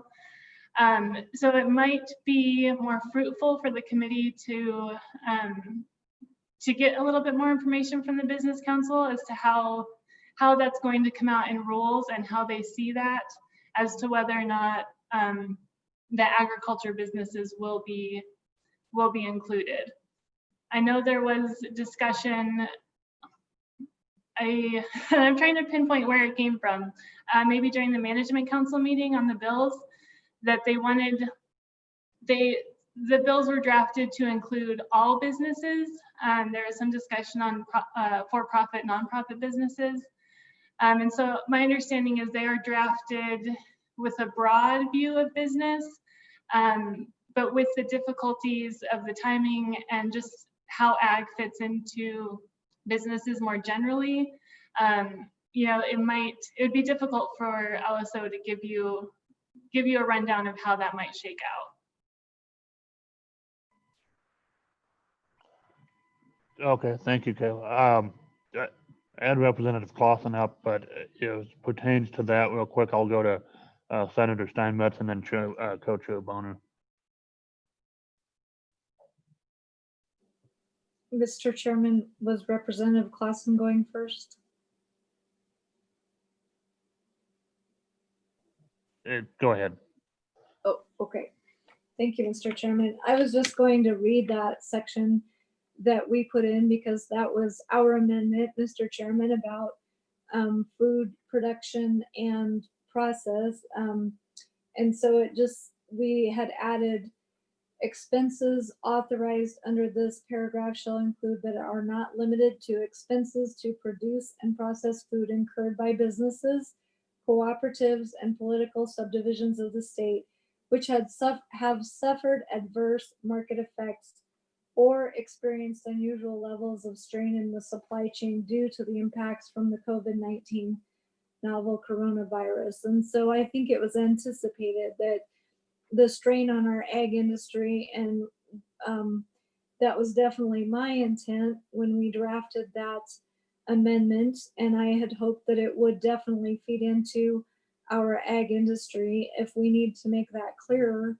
we certainly can, but that was in Senate File 1001.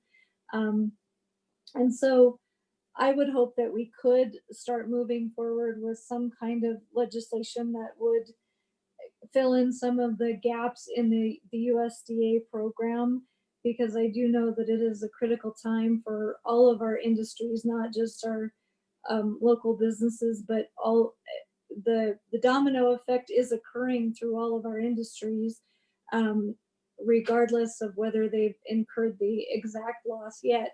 There are several fats standing in the feedlot that can't even be sold right now, whether it's a bottleneck in the processing or the buyers just aren't there right now because we're importing Brazilian beef and various other issues that are coming into play.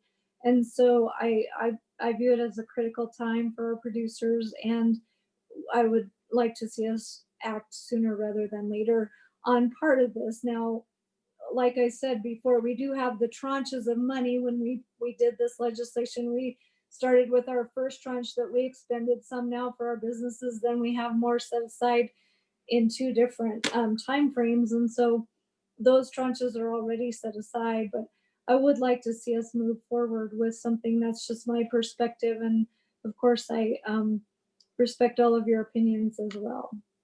Thank you, Mr. Chairman. Thank you, Senator. Coach O'Boner. Thank you, Mr. Chairman. And just think about what we've already heard from the Business Council with the first program being focused on small employers, I believe, with less than 50 employees. And that's going to be the kind of the first out the door. My concern is that we're focusing on the Business Council, the 3 programs, is that first of all, maybe the sheer number of employees isn't going to fit into agriculture very well. Obviously, the value of your products, the overall size of your business, size of your sales isn't really measured by your employees very well. And so, we're not, I don't think of any ag producers who are going to fit within that 50 or over category. That will be a larger pot of money and will be deployed a little bit later. So that concerns me, along with the timing aspects that we've discussed earlier. It seems like the Business Council program may not be best suited for ag producers, and we might have to move forward with legislation to further clarify that.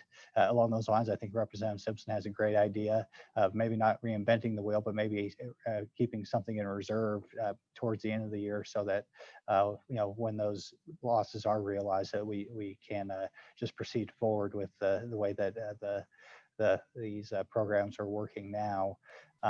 Additionally, with the amendment we made in the first bill, 1001, I haven't heard of any implementation of those provisions. I don't know if the expectation is whether that be through the Business Council or be something the governor leads. I just haven't heard of anybody moving forward with that very broad sentence, as basically just a sentence.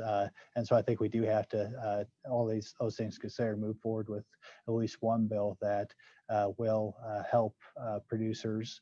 And like Senator Moniz pointed out, I think that obviously we have to get something at least going today with some general direction to LSO.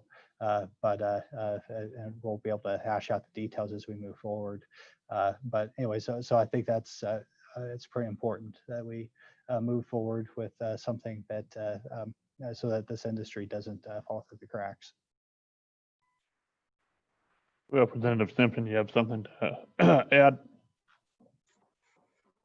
like to propose that we direct LSO to find a place, whether it's in 1001 or 1003, find the right place to further define that agricultural producers are in the hunt here, that they're legitimate, because that's kind of one of the big questions is, are they even in the hunt? And if we define it that they are, then it opens the door. And then we can have an opportunity to set aside money, particularly in that third group of money that is pigeonholed for later in the fall, and try to earmark some of that to come in for us. Mr. Chairman, I noticed on the calendar that we're scheduled to meet on June 15th in 2 weeks for just one day. And that does put us in a position, if we're going to hold that meeting, to actually finalize this legislation before the next session is called in. So I think we focus on making sure that the ag producers are defined very clearly in one of those 3 bills that we passed, so that we've opened the door and then we know we're going to be able to get something as we go forward. Thanks. Senator Cost. Thank you, Mr. Co-Chairman. Just a clarification. I think it was meant to be 1001 and 1004, not 1003. 1003 was failed. Yeah. Thank you, Senator. So I guess Representative Simpson, do you state that as a motion effectively for a bill draft to that would amend those 2 pieces of legislation? Mr. Chairman, I make a motion that we direct LSO, our staff, to find the right place, whether it's in 1001 and or 1004, the appropriate place to further define and appropriate and document that the ag community is eligible for this Okay. money. All right, that motion has been made, and I see Senator Cost seconds it. Discussion, Representative Taft, go ahead. Well, thanks, Mr. Chairman. I was going to make the second, so that's fine. Thank you.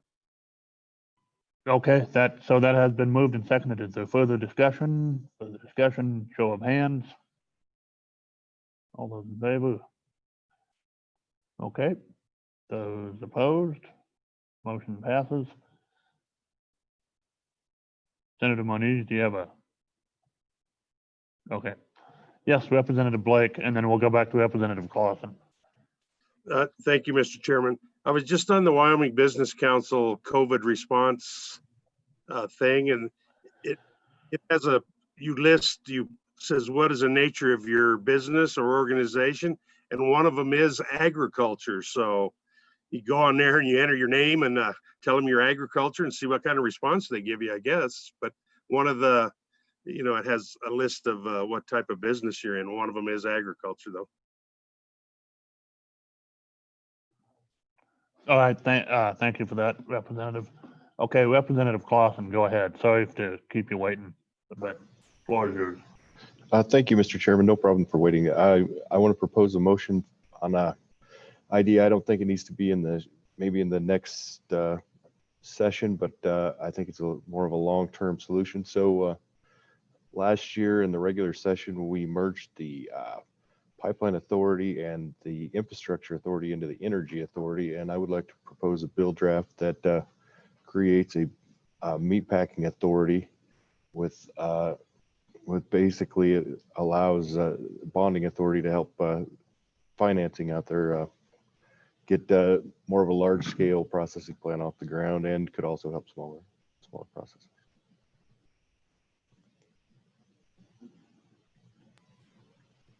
Okay, that has been made. Is there a second? Moved by Clausen, seconded by Tass. Any discussion, committee? Yes, Co-Chairman Boner. Thank you, Mr. Chairman. So, just so long as I understand the motion, this wouldn't necessarily be a bill that we consider at our meeting 2 weeks from now, but something a little bit later on. And if that's a correct understanding, then I think that it's something we have to consider. The way I understand the Energy Authority, it gives the state of the authority to kind of get using a very unrefined phrase, but to kind of get in the energy business, whether that be a pipeline or a power line. And certainly if you look at our processing landscape here in the United States, you have one large meat processing company that is owned even by the Chinese Communist Party. You have another one that's owned by another foreign country or significantly subsidized by the country of Brazil. So I think that's one element we haven't really touched on in terms of the lack of competitiveness in this marketplace right now, and maybe some of the reasons why that is, and it's not necessarily a free market that we're dealing with. So I think that this would certainly be a big step for the state of Wyoming, but it's something that we have to consider given the current circumstances. Okay, thank you. And I think that's a good point to bring up. But I guess in short, though, Representative Clausen, this is a proposal not necessarily for our meeting in a couple weeks or for the special session, but potentially for 2021. Mr. Chairman. Yeah, it's more of a long-term solution. I mean, the sooner the better, of course, with any legislation. But I think if we are only allowed 2 bills, there's probably better avenues for shorter-term relief for our producers. But this is more of a long-term solution to help up with some of our major processing problems. Okay. Yes, Representative Simpson, go ahead. Mr. Chairman, may I ask Mr. Magagna if he'd help us on the proposed bill that we just made the motion to progress with. I think we want to propose a dollar amount in that bill that would earmark some money in our third batch of money, that 350 million that we're going to appropriate very last. We want to earmark some of that. Mr. McGagnon, would you be able to tell us if the market is down 20%, how much money is that? And maybe a range there, maybe 25% and the 30%. If you give us some gross numbers of how much we could distribute to our ag producers based on a range of projected reductions in potential sales, that would help us finalize and pick a number that we want to hang our hat on. Chairman? Jim, go ahead. Yes, I don't have that number just to throw out today, but I would be happy to work on coming up with that and get it to you and to LSO in the next few days. One question I guess I would have, I assume we would come up with that number and assume at this point no further federal assistance beyond what's already been provided. And then if it turns out down the road that there are more federal dollars made available based on marketing factors, then in legislation, you would have that discretion to reduce payments so that you're not paying double. Would that be the thought process?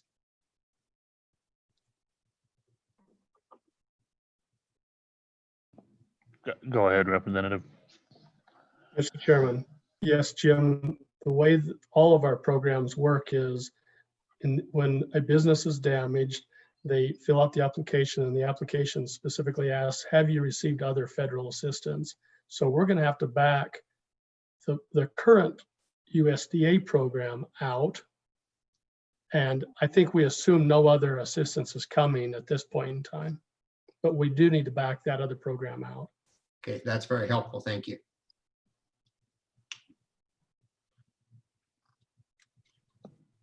All right. And we'll go to Representative Tass. My apologies. While in the wake of Representative Simpson asking that, I was just pulling up the one of my cattle market websites that I check frequently. So I was trying to check for myself. But Representative Tass, please go ahead. Yeah, thank you, Mr. Chairman. No problem. I just wanted to make sure that we don't forget our sheep producers in counting livestock. We always talk about cows, but we got a lot of sheep producers in Johnson County, or in my county. So thank you very much. All right, absolutely. No, thank you for reminding us of that.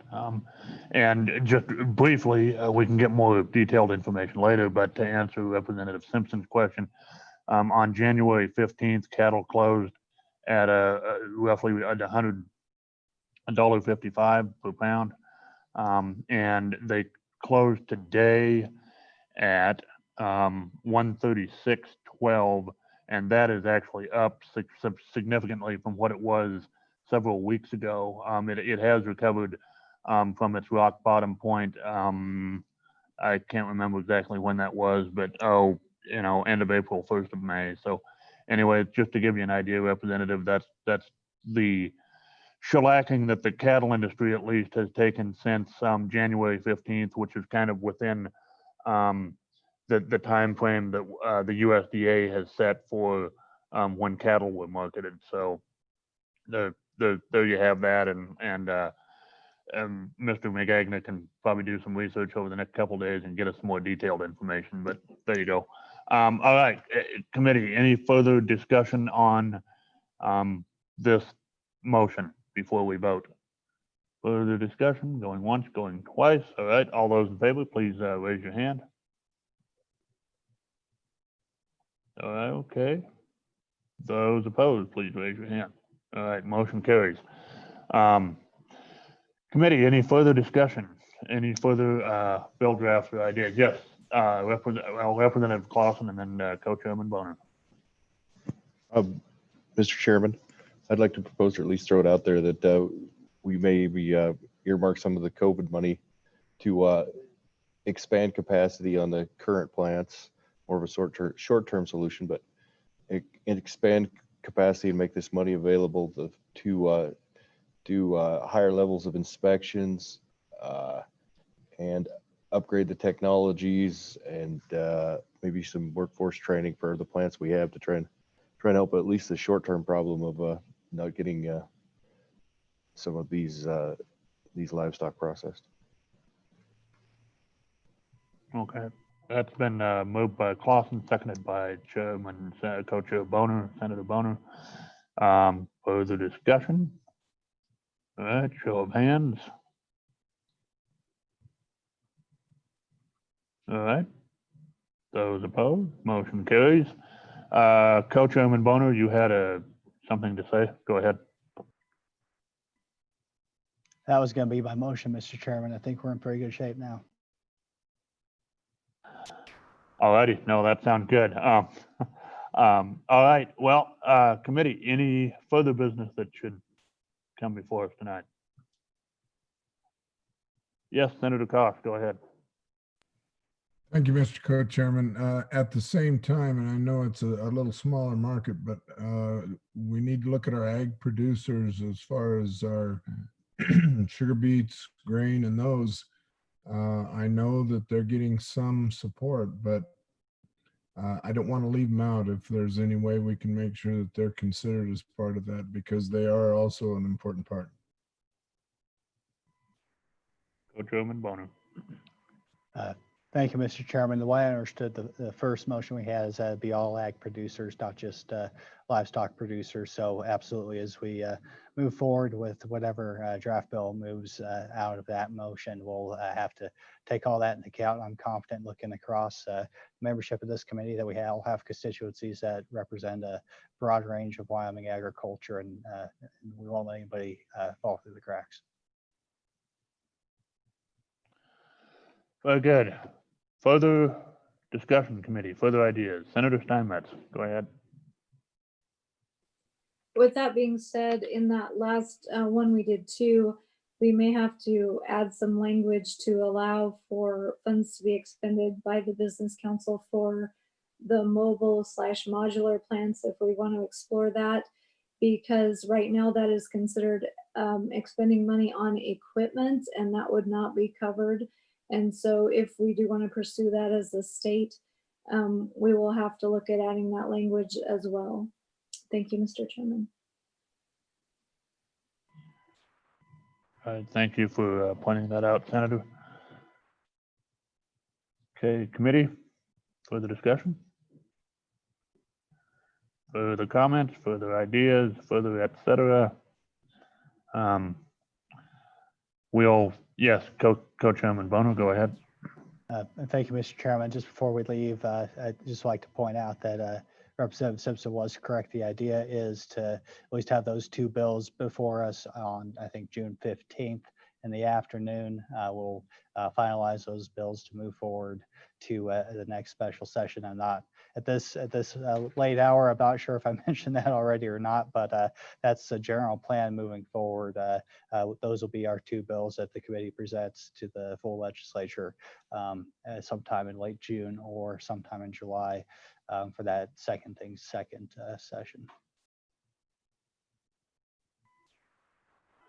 All righty. Well, if committee, if there's nothing further, then I think we'll go ahead and adjourn for the day. Just before we do that, real quickly, I want to say to those out in the public audience who's been watching in on YouTube throughout the day, thank you for tuning in with us and sitting through some of our discussions. We will be back tomorrow morning at 8:30, and before we go, either Kayla or Katie, will there be for the public a new link for the YouTube connection come tomorrow? Katie, go ahead. Yes, Mr. Chairman, it'll be a joint ag June 2nd, 2020, and it'll be an AM, and then there'll be a PM link. But for all of you, the committee and presenters and public for tomorrow, it'll be the same Zoom meeting link. All righty, that sounds good. Thank you for that. So with that, I think we're done for the day. And again, we'll be back in at 8:30 tomorrow morning. So thank you, everybody. Wait. I think Senator Steinmetz was waving goodbye. So, okay. All right. Well, we'll be back together tomorrow at 8:30. Thanks, everybody.